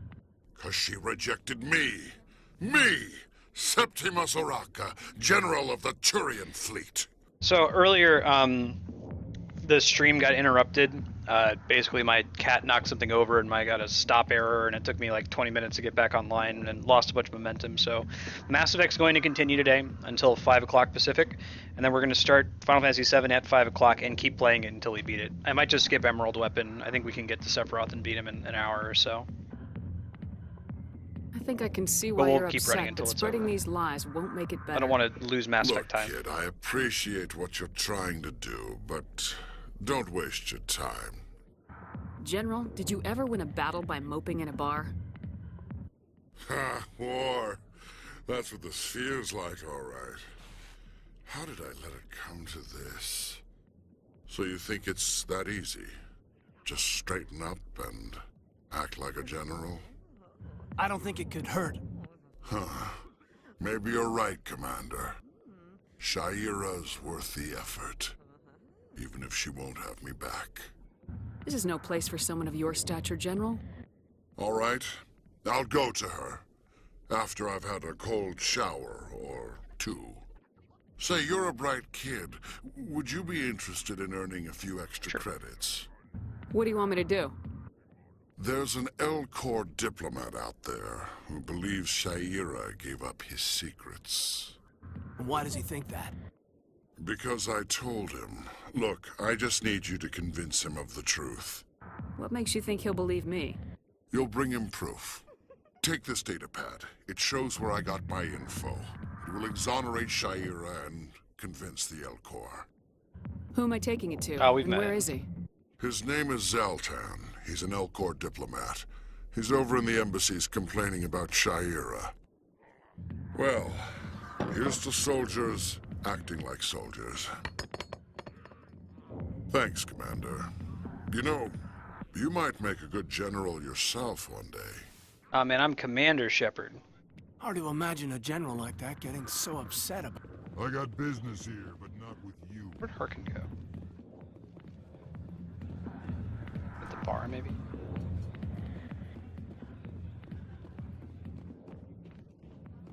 There he is. Back These are the off, Krogan. Wrex. Fist told us to take you down if you showed up. What are you waiting for? I'm standing right here. This is Fist's only chance. If he's smart, he'll take it. He's not coming out, Wrex. End of story. This story is just beginning. Out of my way, humans. I have no quarrel with you. What was that all about? Who knows? Let's just try not to get caught in the middle. My wife, she's in chat. She loves Wrex. Like, she wishes there was a romance option with Wrex. Hey there, sweetheart. You looking for some fun? Sorry about the beeping. She never did a romance scene when she played FemShep because she couldn't be with Wrex. She saved herself. I gotta say, that soldier get-up looks real good on that body of yours. Why don't you sit your sweet little ass down beside old Harkin? Have a drink. We'll see where Now this go ahead, goes. Kat. I'll only be able to answer in between dialogue, though. Maybe later. Suit yourself, princess. You know, if more Marines looked like you, I might have joined the Alliance instead of CSEC. Harkin, right? I was told you could help me find someone. Garrus? You must be one of Captain Anderson's crew. Poor bastard still trying to bring Saren down, eh? I know where Garrus is, but you gotta tell me something first. Did the captain let you in on his big secret? I think that's fair, Kat. Is there something I should know about the captain? The captain used to be a Spectre. Didn't know that, did you? It was all very hush-hush. The first human ever given that honor, and then he blew it. Screwed up his mission so bad they kicked him out. Of course, he blames Saren. Says the Turians set him up. Angel Asukara is in Ohio, Kat. I don't think he's in chat anymore. But he mentioned earlier that it was balls hot. He was working in a factory with no air conditioning. Why'd they kick him out? Have to ask him. I never heard any of the details. Bet it's a good story, though. The hero's fall. Classic tragedy. You said they covered all this up. How'd you hear about it? I spent 20 years working cases here on the Citadel. People on this station love to talk. Secrets are like herpes. If you got them, you might as well spread them around. I'm with you, Leon. I think he'd say the soldier will go to a seedy bar regardless. Why should I believe a drunk like you? Fine, ask Anderson. I bet he tells you. He's too stupid and proud to lie right to your face. You're good, size 16. No worries. Need a sarcasm tag. /S, I think it is, right?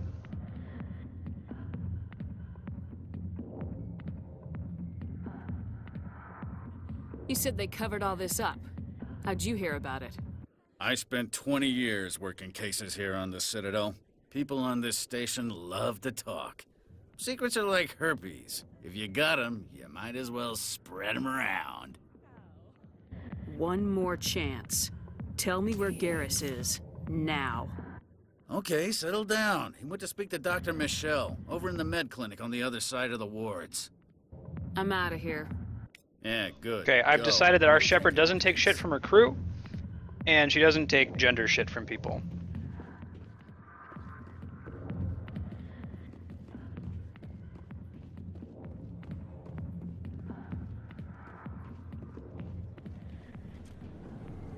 Why didn't Captain Anderson tell us he used to be a Spectre? If you've got questions about Jenna, meet me at CSEC Academy. What did you just say? Push off. I never did nothing to you. It's a good point, Kamer. Damn newcomers. Think they can run the place. What was that about? I guess we better go find out. I guess if it were Futurama, they would have addressed that by calling it space gonorrhea. Space gonorrhea, the noisy killer.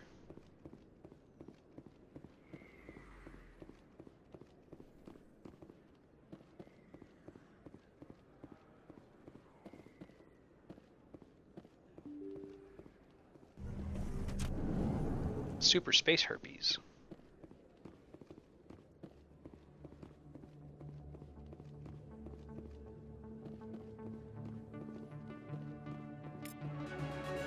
Alright. Any more Paragon? No, not yet. Alright, barrier. Sweet. That's the one I'm going to put in my hot bar.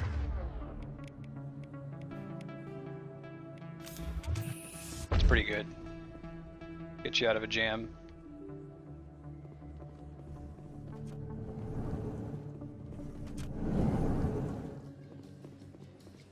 Doesn't last super long right now, as you can see. It at least refills your shields instantly. Alright, so we're not going to Flux, we're going to go check out Garrus.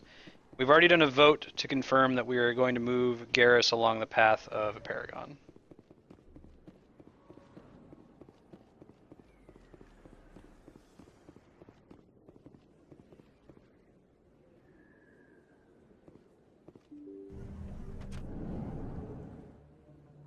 I didn't tell anyone, I swear! That was smart, Doc.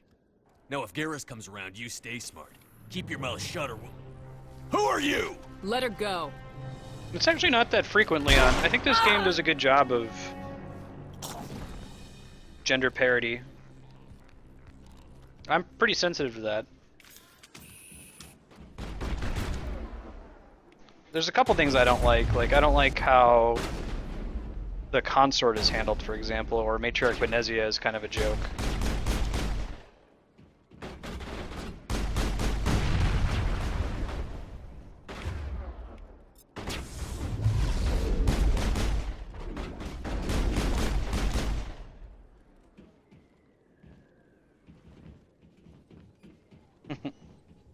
Perfect timing, Shepard.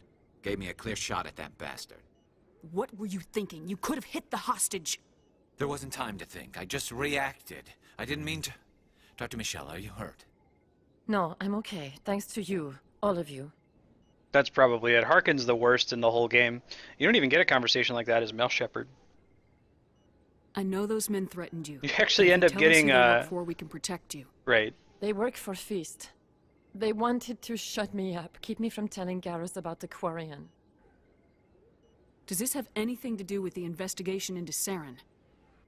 I'll use a shotgun in Mass Effect 2. I'm a Michelle, pistol man. tell in us this what game. happened. A few days ago, a Quarian came by my office.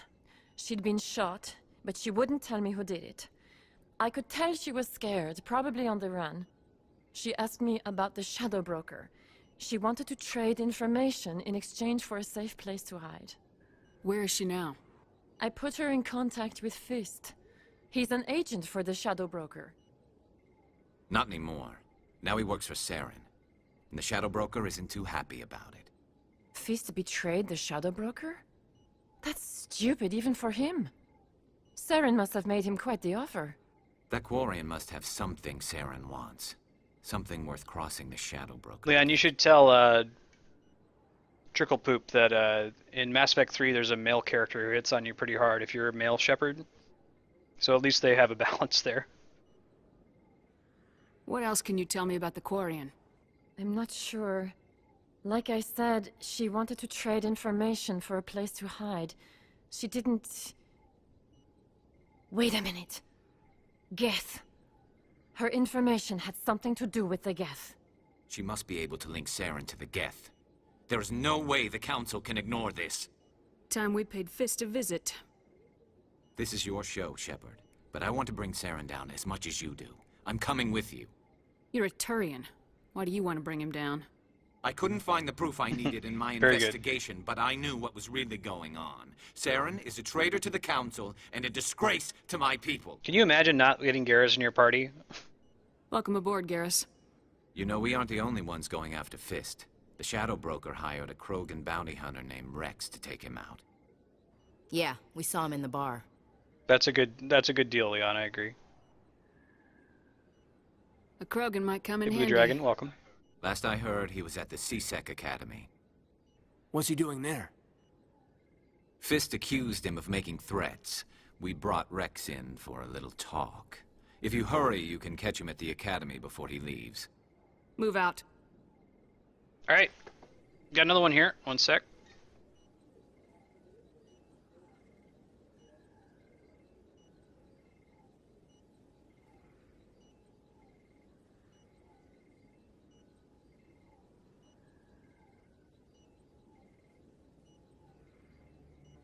I'll just use somebody temporary.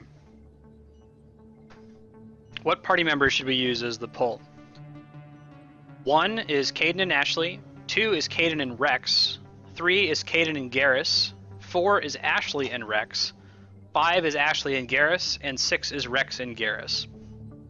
And then I've got another one for when we get some other party members later in the game. We're about to go recruit Wrex, so I'll just put somebody else in a placeholder if you guys pick him.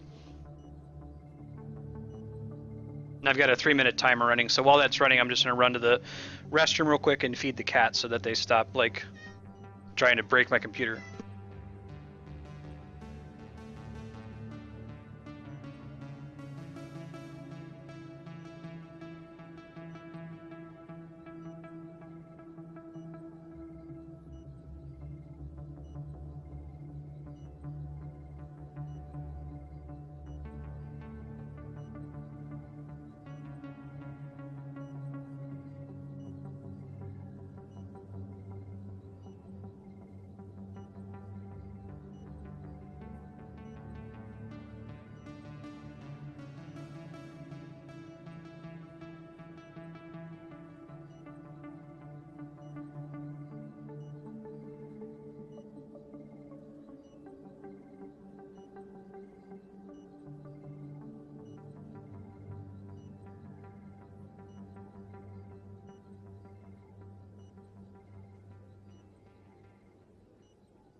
Whoa, looks like it's Wrex and Garrus by a landslide.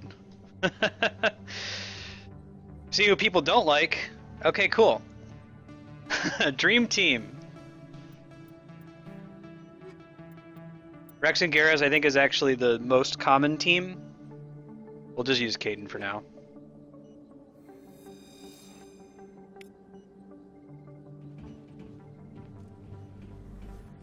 And that was easy for them to collect metrics on because you get an achievement for how long someone's in your party.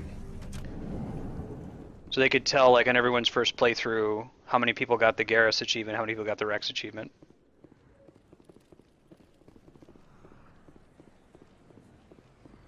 I was Wrex and Tali.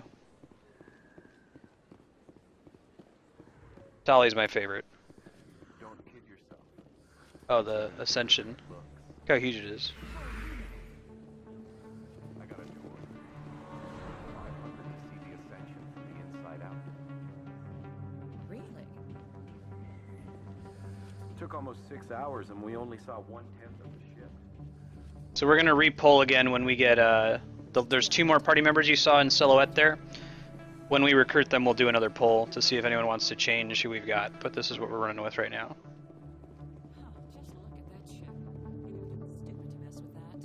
Yep, I'll talk about that more when we get closer to it, Kat.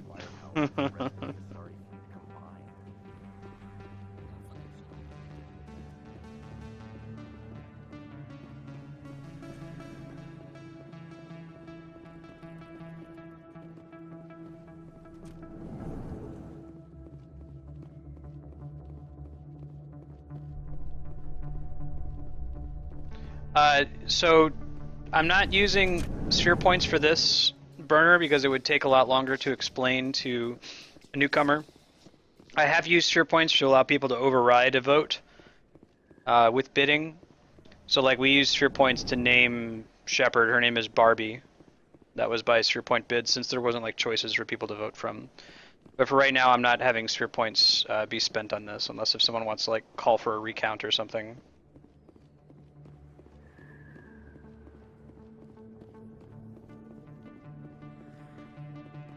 Reserve those right now for upcoming giveaways as well as free play days, what games we play. Let's do sec.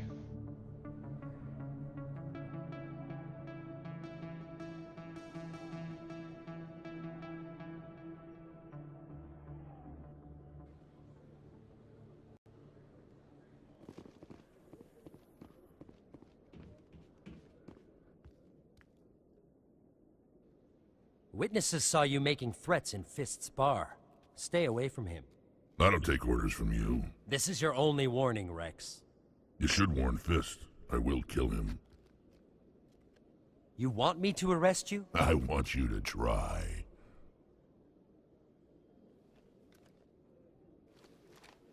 Go on. Get out of here. Do I know you, human?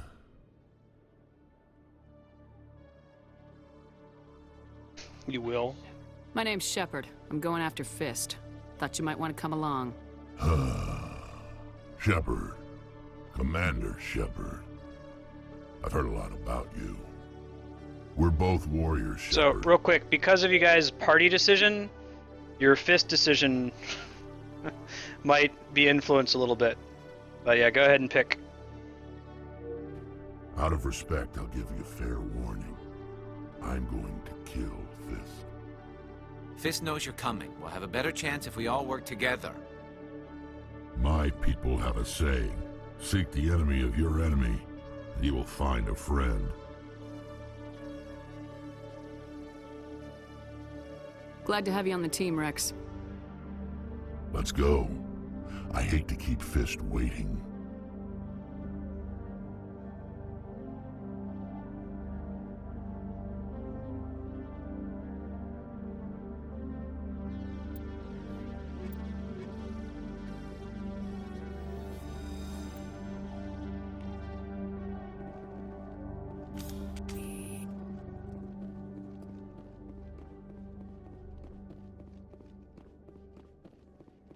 Okay, Jalid. Let me get this straight. You're Hey there! Oh, you're not CSEC, are you? Did you want something? Eventually, I'm going to work on a way to include the current poll results in the stream. There should be a way to do that. I have like a green screen and stuff I can use with it. In the meantime, though, when it see the 1-minute warning, I'll announce how far we are. What were you trying to explain to the officer before? My colleague is trying to kill me, and I thought we were friends. How do you know he wants you dead? He's changed. He won't talk to me at work anymore, and he started following me. Yesterday, he followed me all the way home, just waiting for a chance. I don't care what anyone thinks. He wants 1 minute me mark, gone. 4 I for know kill it. fist, 1 for spare fist. Is there something I can do? Talk to your friend, maybe? Would you? That's all I want. Someone to talk to him. Tell him to leave me alone. He thinks he can just push me around, but you'll show him, won't you? Just tell me where he is and I'll go find him. Oh, right. Well, he wanted to meet with Still me at down in 4 the to woods 1 near the kill markets. fist. He said he just wanted to talk, but I know better. His name's Shorban. He's a Solarian. You shouldn't have any trouble. He's just a scientist. Shorban. That's the guy who wanted us to scam the Keepers. The Keepers? Well, even more reason to go after him. That's against regulations. I better look into this right away. Find out what he's up to. Anything's possible with Shorban these Kill days. fist it is. Will do. Well, good luck. Hello, Commander.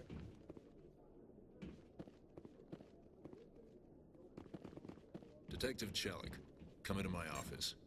No offense, Commander, but what the hell were you thinking? I don't follow you. You could have blown Jenna's cover. We were trying to help her. I gathered that.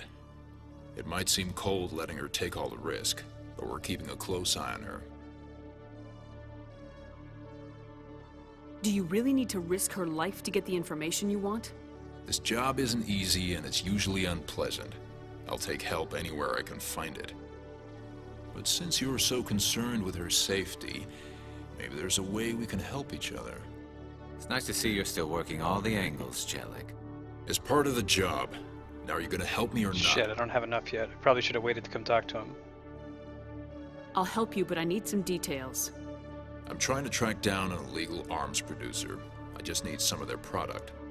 Thanks to Jenna's intel, I've learned there's a seller here on the Citadel. Meet our man named Jax. Pick up the mods and bring them back here. That'll give me everything I need. Why are you so concerned about these mods? We have access to some of the most sophisticated weaponry there is. It's what gives us our edge. What do you suppose happens when we lose that edge? These give criminals an advantage we can't afford to let Did you hear that? Is they screwed up and they didn't apply the vocal effect there. I'll skip to it again. Why are you so concerned about We have access. These give criminals an advantage we can't afford to let them keep. Where can I find this Jax? Jax is down in the lower level of the markets. I'll send word through our channels that you're the buyer. Good luck, Commander.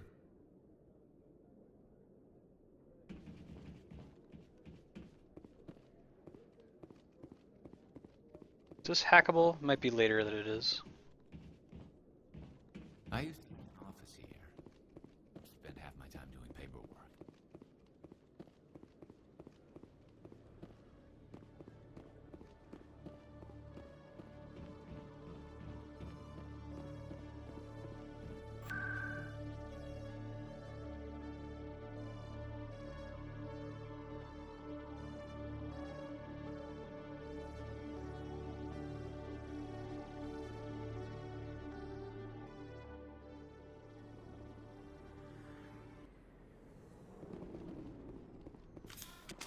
Alright, let's do this.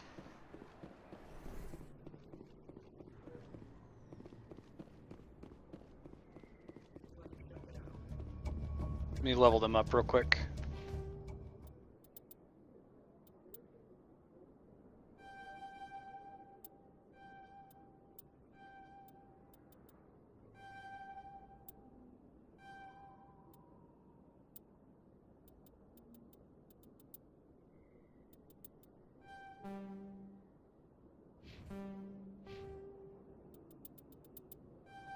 Let's see.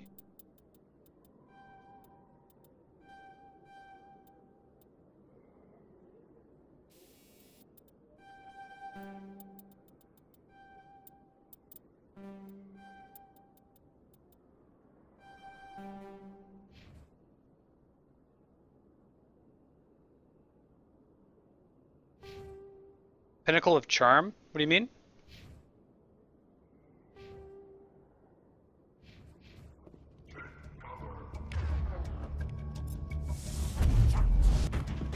Hold the line! Locked and loaded. Enemy is everywhere! Hold the line! Nicely done, Garrus. Go, go, go!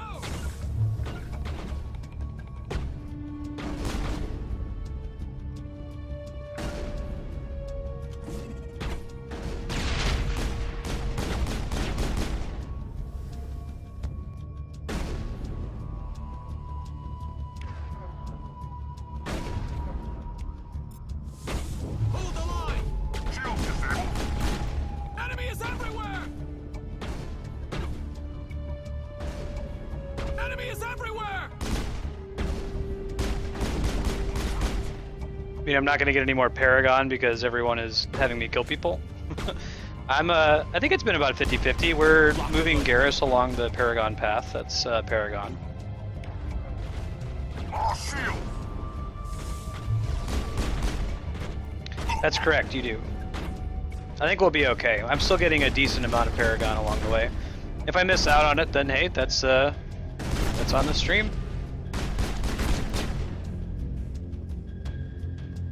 There's plenty of points in the game to get both of the bars quite full, especially with the DLC. Locked and loaded.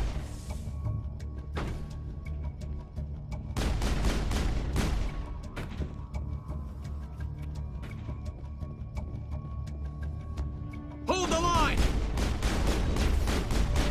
Ah!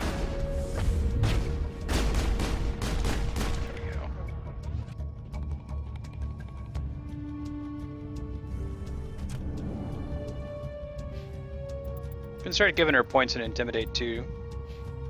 We really don't need the combat points as much. Stop right there. Don't come any closer. Warehouse workers. All the real guards must be dead. Stay back. Or Are you saying that God is to blame for the choices of man? This would be a good time to find somewhere else to work. Yeah, right. That's a good idea. Yeah, I never liked Fist anyway.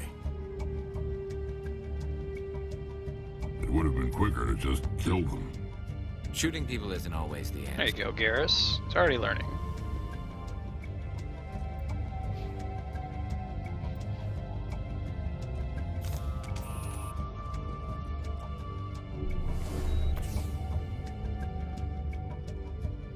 Look out! I have to do everything myself. Time to die, little soldiers. Enemy is everywhere!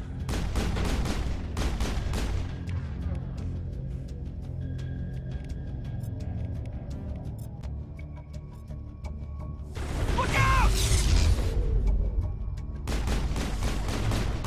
Enemy is everywhere! We still have shields. I think he does. Fist.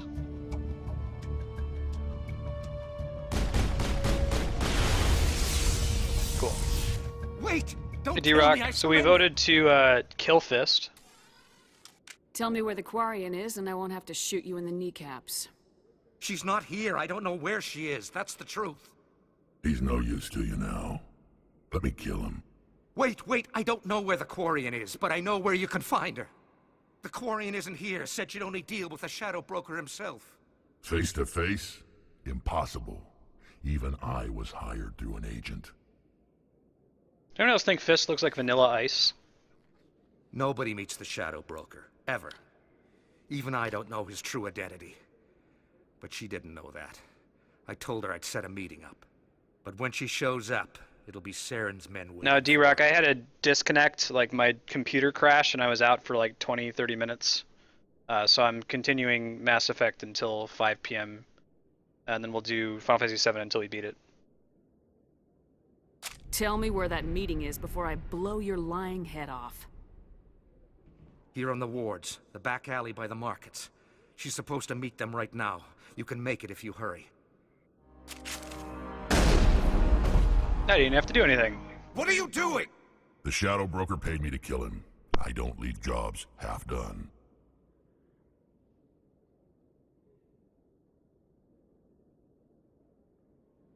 It might be my second headset that I send back to Amazon. It's a really cool model, but man, that's irritating. Maybe I can get them to sub it for the wired version that Kami was talking about.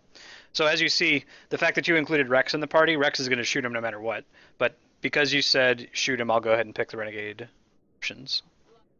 A lot of people died because of him. He had it coming. Now let's move. We have to save that Quarian.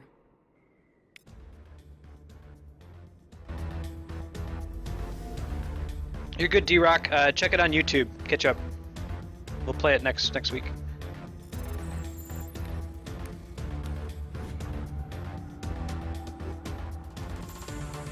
There's very little serious crime in this arm of the wars. Maybe because the season happens. Be cool, Burner. Like, that's part of the fun. Maybe you'll see a different playthrough than you normally would.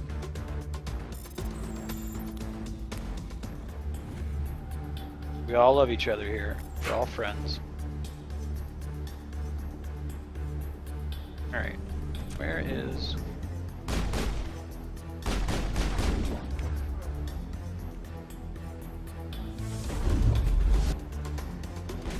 I'm on it!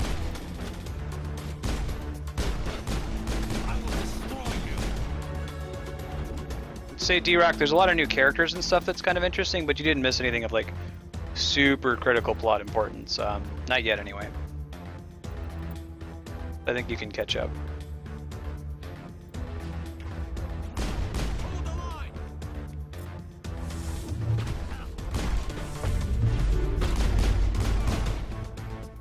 I'm on it!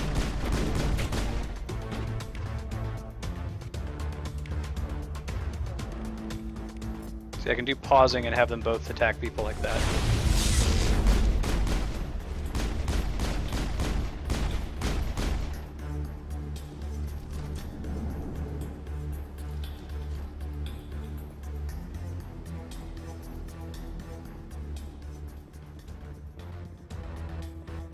I know, man, you're good. I'm just saying, be cool.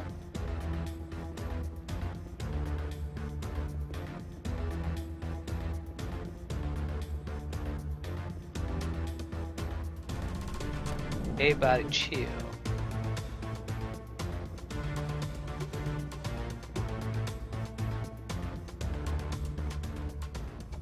Did you bring it? Where's the Shadow Broker? Where's Fist? They'll be here. Where's the evidence? No way. The deal's off.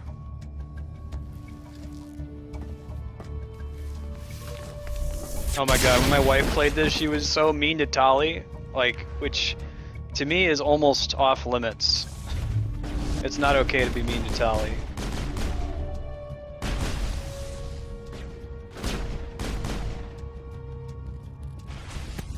Fist set me up. I knew I couldn't trust him. Were you hurt in the fight? But I know we'll how allow that. to We'll look do after votes on myself. how we're generally going Not to that I treat don't each party appreciate member. the help. I'll do Who that are after you? this one. Ugh. My name's Shepard. I'm looking for evidence to prove Saren's a traitor. Then I have a chance to repay you for saving my life. But not here. We need to go somewhere safe. We could take her to the human embassy. Your ambassador will want to see this anyway.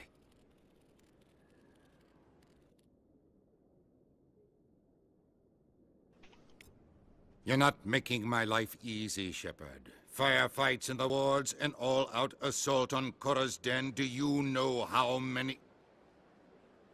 Who's this? A Quarian? What are you up to, Shepard? Making your day, Ambassador. She has information linking Saren to the Geth. Really? Maybe you better start at the beginning, Miss... My name is Tali. Tali Zora Naraya. We don't see many Quarians here. Why did you leave the flotilla? I was on my pilgrimage. My rite of passage into adulthood.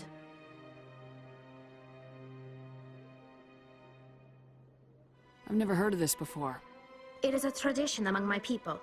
When we reach maturity, we leave the ships of our parents and our people behind.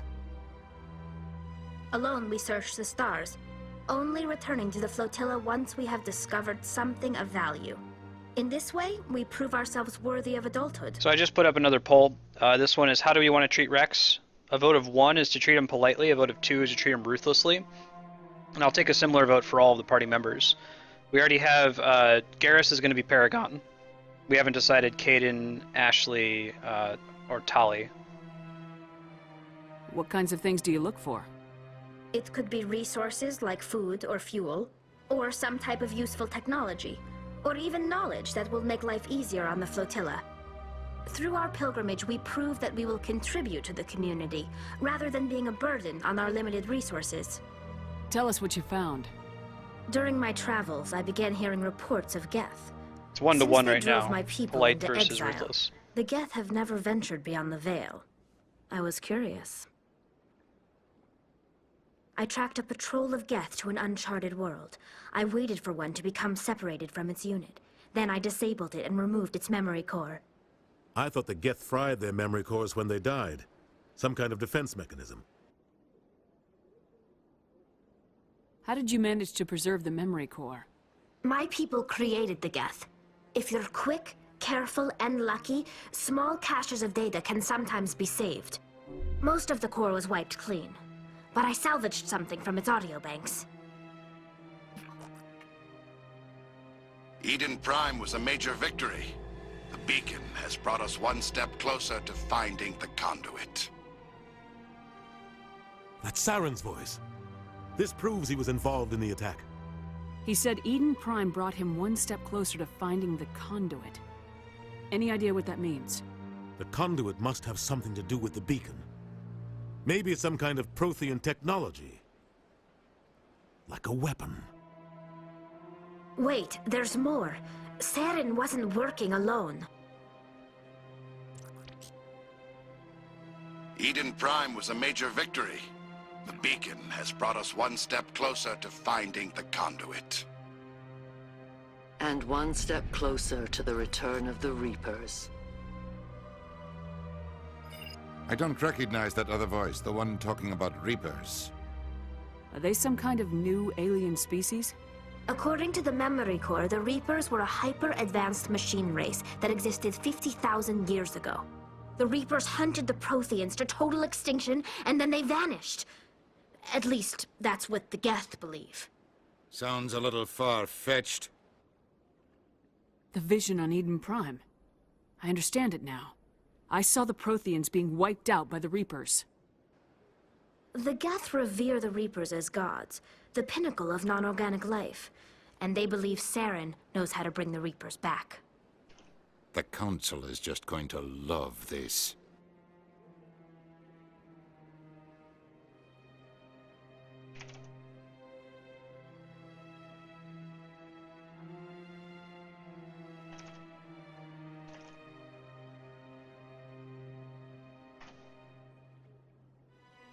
The Reapers are a threat to every species in Citadel space. We have to tell them. No matter what they think about the rest of this, those audio files prove Saren's a traitor. The Captain's right. We need to present this to the Council right away. What about her, the Quarian? My name is Tali. You saw me in the alley, Commander. You know what I can do. Let me come with you. I thought you were on your pilgrimage. The pilgrimage proves we are willing to give of ourselves for the greater good. What does it say about me if I turn my back on this?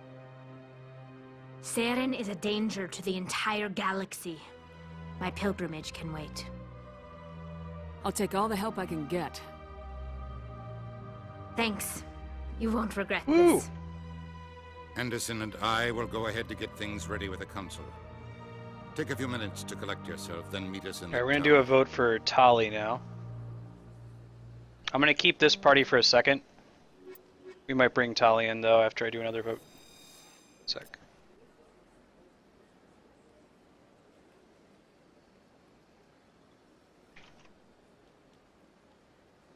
Okay, we're gonna see, how do you guys want to treat Tali when we talk to her? We're gonna do Wrex is Ruthless, Renegade. Garrus is Paragon, Politely. We're gonna see Tali now. I'm gonna set a poll for it.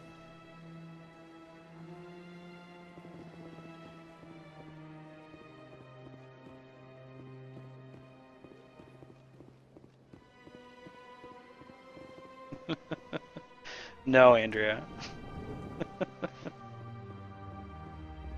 Andrea wants to vote ruthlessly like 100 times. Hey, bro. Strange greeting, human. This is really not a good time. I know who revealed your secret. It was a Turian named Septimus. Unbelieving, I know this Septimus, and he could not learn my secrets. The only way he could learn them is from the Asari consort. Here, there should be proof enough for you. Confused. This is difficult to fathom. If the Turian could learn this on his own, dismayed, anyone can discover It's my secret. 4 treat her politely, 1 treat her ruthlessly. The ruthless vote comes from my wife, so maybe it counts more, but probably not. I'll blame it on democracy. Septimus is a powerful man, and it wasn't easy for him to find. Relieved. Very good, I Andrea. suppose you are correct, human. Thank you for this information. Startled realization. I must speak with the consort. She will be most displeased with my actions. Anxious request. Please, human, if you will excuse me, I must go now. I'm sure she'll forgive you. It was an honest mistake. Doubtful. Perhaps you are right, human. I can only hope so. Thankful. That was a great thing Passing you the did, buck. Commander. Passing the buck. Approving. You see, I'm the best then, politician. not all humans are as you say. I'm sure the Earth Clan. Oh, chill out, Din. Alright. Treating Tali politely. I got one more for you guys. This is now that we've got Tali in the party. How do we want to do the party makeup? Let me do that real quick.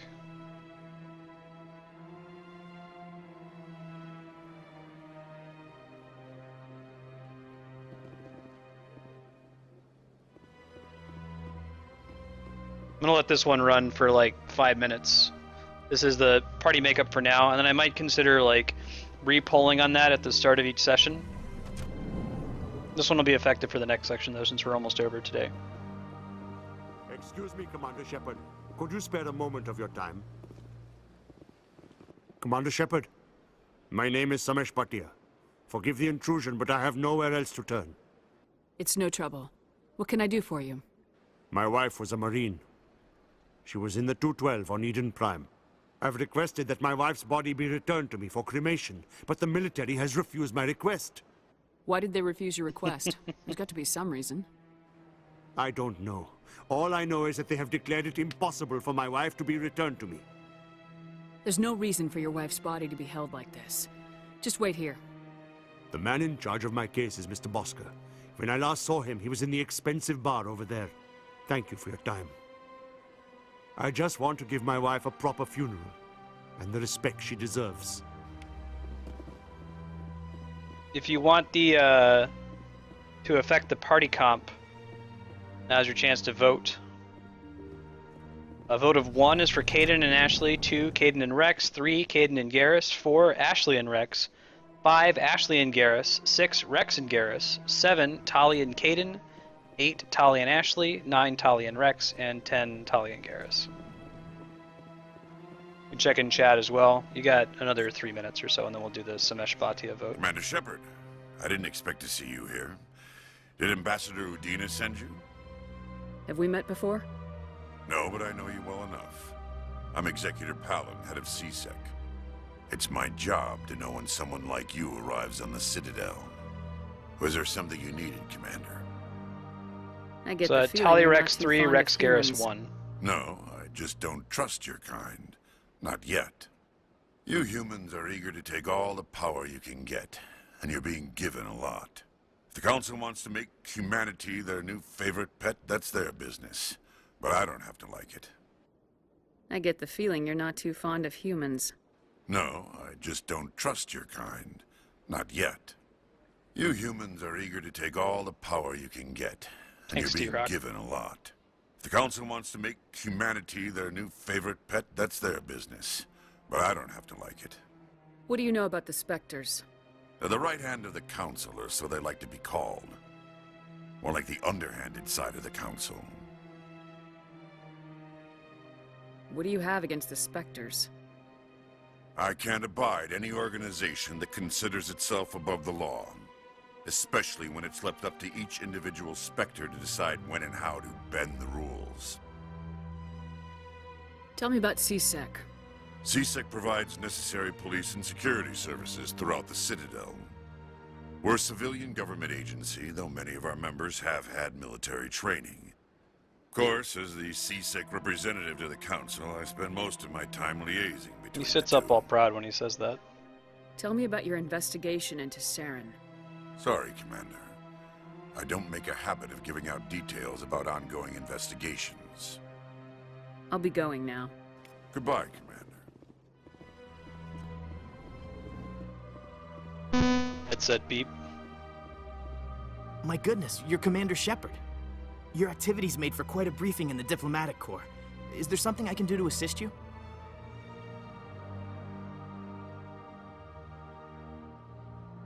Yes. A man named Samesh Bhatia is having some trouble claiming his wife's Looks like body. 3-1. Tali Wrex is Mr. winning Bhatia. versus Wrex Garrus at A 1. good man in an understandably frustrating position. I wish I could help him. Serviceman Nirali Bhatia died on Eden Prime, as Mr. Bhatia no doubt told you. Her wounds are inconsistent with any type of weapon damage we've seen before. That is why her body is being held. You think that her body might be dangerous or contaminated? No, Commander. Nirali Bhatia is not dangerous. Her body is in fact extremely valuable to the Alliance. The tests we're conducting may lead to better defenses against Geth attacks. Respectfully, Serviceman Bhatia may save more lives in death than she did in life. How long do you think this research is going to take? This is a long-term study. I wouldn't expect the bodies to be released for a year or longer. You Hey, gotta okay, have a good. lot of How's it bodies. going? Can't you release one? Very few bodies had this new type of weapon damage, and very few were in good enough condition to study. Beyond that, Commander, we need as many bodies as we can to get a reasonable sample size. When will this research result in actual new technology? If we're lucky, we'll actually realize usable technology from this study in a few years. I'll tell Mr. Bhatia about this. It might make it easier for him to understand. Thank you, I appreciate that. Please let me know if you have any other questions.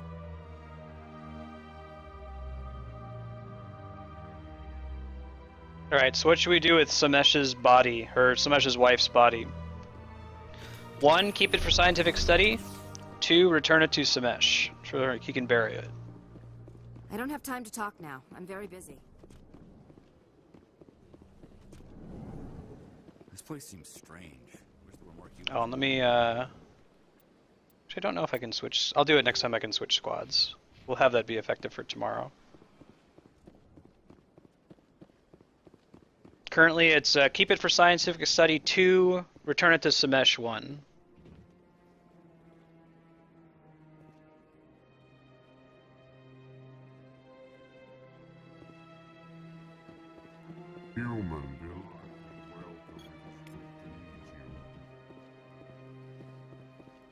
Yeah, that's low.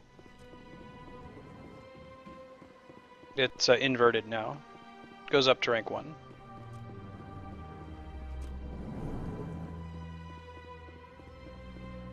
Yeah, it's 2-2 right now. I'll cast the tie-breaking vote if there's a tie. You got 30 seconds. Vote 1 if you want to have the body studied scientifically. Vote 2 if you want to return the body to the husband for burial.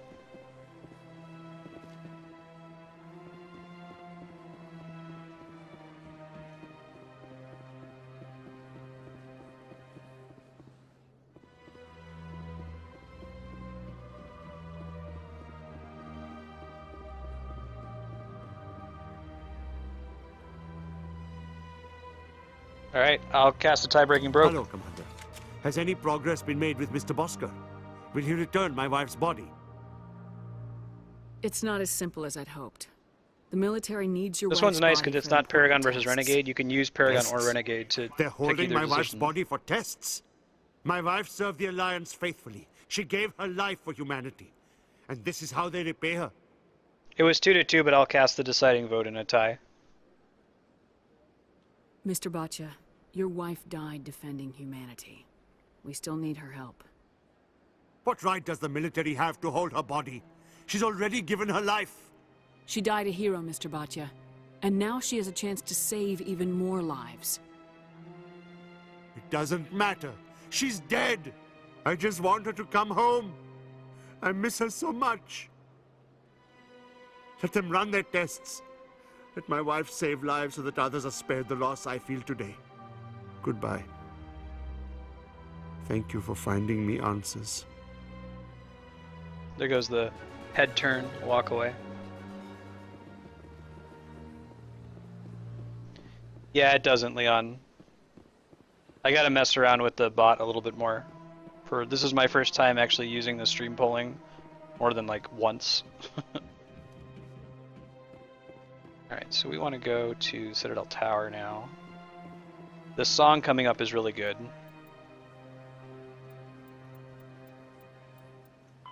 The Krogan evolved in a hostile and vicious environment. Until the invention of gunpowder weapons, eaten by predators was still the #1 cause of Krogan fatalities. Afterwards, it was death by gunshot. When the Solarians discovered them, the Krogan were a brutal, primitive species, struggling to survive a self-inflicted nuclear winter. The Solarians culturally uplifted them, teaching them to use and build modern technology, so they could serve as soldiers in the Rachni War. Liberated from the harsh conditions of their homeworld, the quick-breeding Krogan experienced an unprecedented population explosion. They began to colonize nearby worlds. Even though these worlds were already inhabited, the Krogan rebellions lasted nearly a century, only ending when the Turians unleashed the Genophage, a Solarian-developed bioweapon that crushed all Krogan resistance. The Genophage makes only 1 in 1,000 pregnancies viable, and today the Krogan are a slowly dying breed. Understandably, the Krogan harbor a grudge against all other species, especially the Turians. No problem, Leon. Good to check into it, actually. I already knew that it was going to be a tie, so I declared the win. I didn't see that Peek said that one won, so I'll have to toy around with it. Yes, D-Rock, the Geth are synthetic. They're robots that are networked together. They're like virtual intelligences that when they're borrowing each other's processing power, they get smarter and smarter in groups. Driven from their home system by the Geth nearly 3 centuries ago, most Quarians now live aboard the Migrant Fleet, a flotilla of 50,000 vessels ranging in size from passenger shuttles to mobile space stations. Home to 17 million Quarians, the flotilla understandably has scarce resources. Because of this, each Quarian must go on a rite of passage known as the pilgrimage when they come of age. They leave the fleet and only return once they have found something of value they can bring back to their people. Other species tend to look down on the Quarians for creating the Geth, and for the negative impact their fleet has when it enters a system.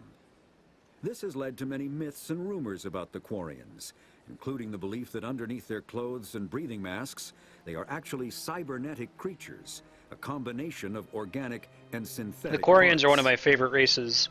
We'll learn a lot more about them, especially since we voted to be nice to Tali. They're kind of like the gypsies, the Romani people, I think, is the PC term on Earth. So they're like traveling folk, because they got booted from their homeworld, and they live in this sterile environment on ships, so their immune system sucks. I'll read these later. We can come back to those tomorrow since we're running low on time. I want to get to the cool music and the cool final cutscene here first. Right, Leon? They're pretty rare, the Quarians. Presidium. Bell Tower.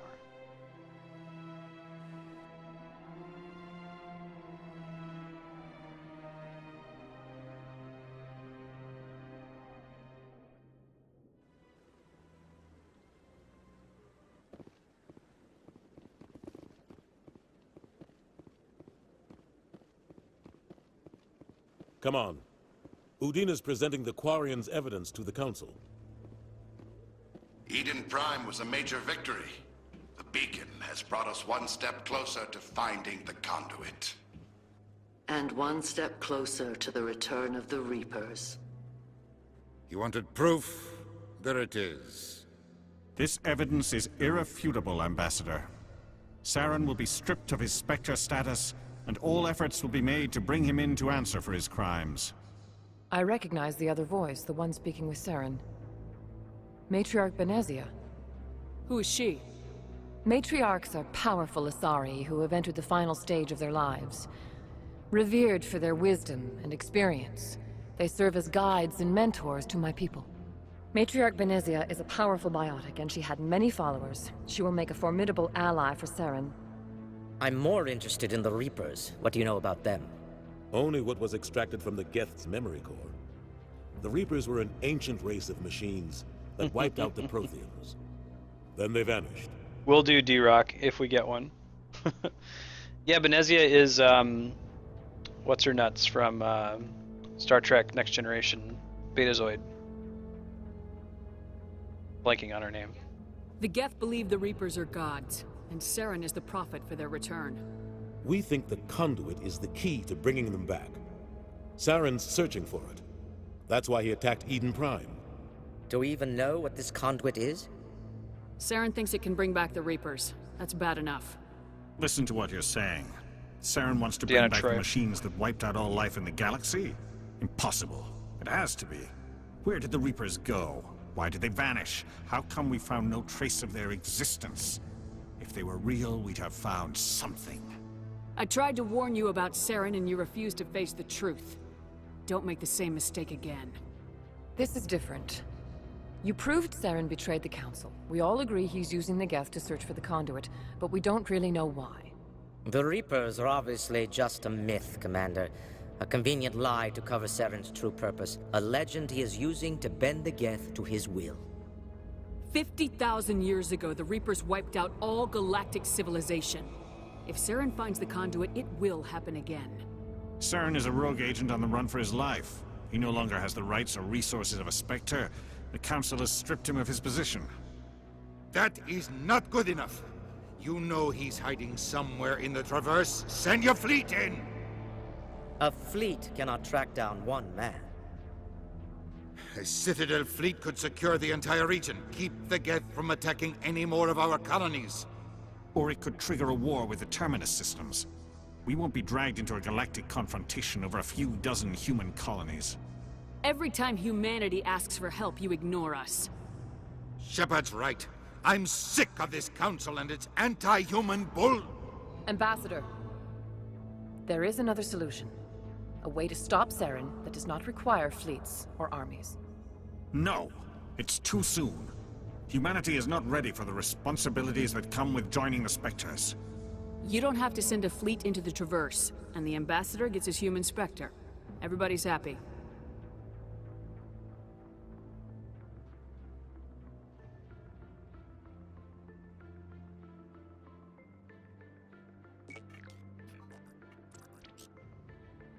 Commander Shepard, step forward.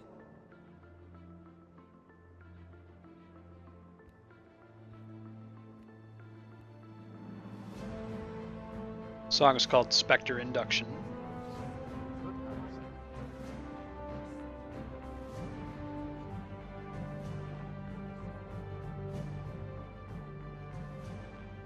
It is the decision of the Council that you be granted all the powers and privileges of the Special Tactics and Reconnaissance Branch of the Citadel. Spectres are not trained, but chosen. Individuals forged in the fire of service and battle. Those whose actions elevate them above the rank and file. Spectres are an ideal, a symbol, the embodiment of courage, determination, and self-reliance. They are the right hand of the Council, instruments of our will. Spectres bear a great burden. They are protectors of galactic peace, both our first and last line of defense. The safety of the galaxy is theirs to uphold. You are the first human Spectre, Commander. This is a great accomplishment for you and your entire species. I'm honored, Counselor. We're sending you into the Traverse after Saren. He's a fugitive from justice, so you are authorized to use any means necessary to apprehend or eliminate him. Any idea where to find him? We will forward any relevant files to Ambassador Udina. This meeting of the Council is adjourned. I agree, D-Rock. Congratulations, Commander. We've got a lot of work to do, Shepard. You're going to need a ship, a crew, supplies. You'll get access to special equipment and training now. You haven't should even go down gotten to the best stuff C-Sec yet. Academy and speak to the There's one Spectre particular requisition conversation. I'll let you know when we get Anderson, to it. come with me. I'll need your help to set all this up. I love this series. It's so good. Bastard didn't even thank you. Until I find Saren, I haven't done anything. Come on. Right behind you, Shepard. Cool. Alright, let's level up now before I forget about it.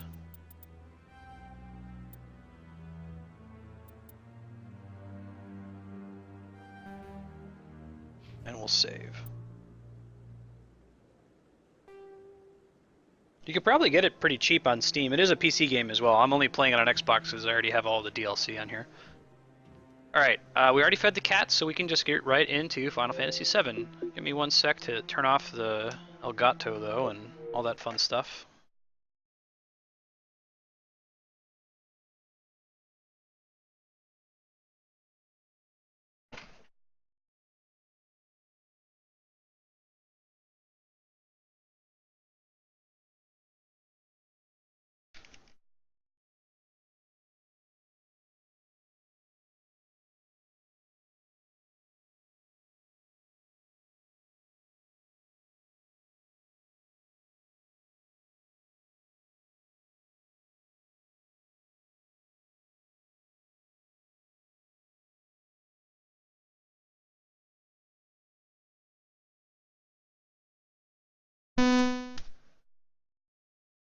Looks like that beeping sound comes through my mic and not my headphones. I tried to mute it that time by clicking into OBS.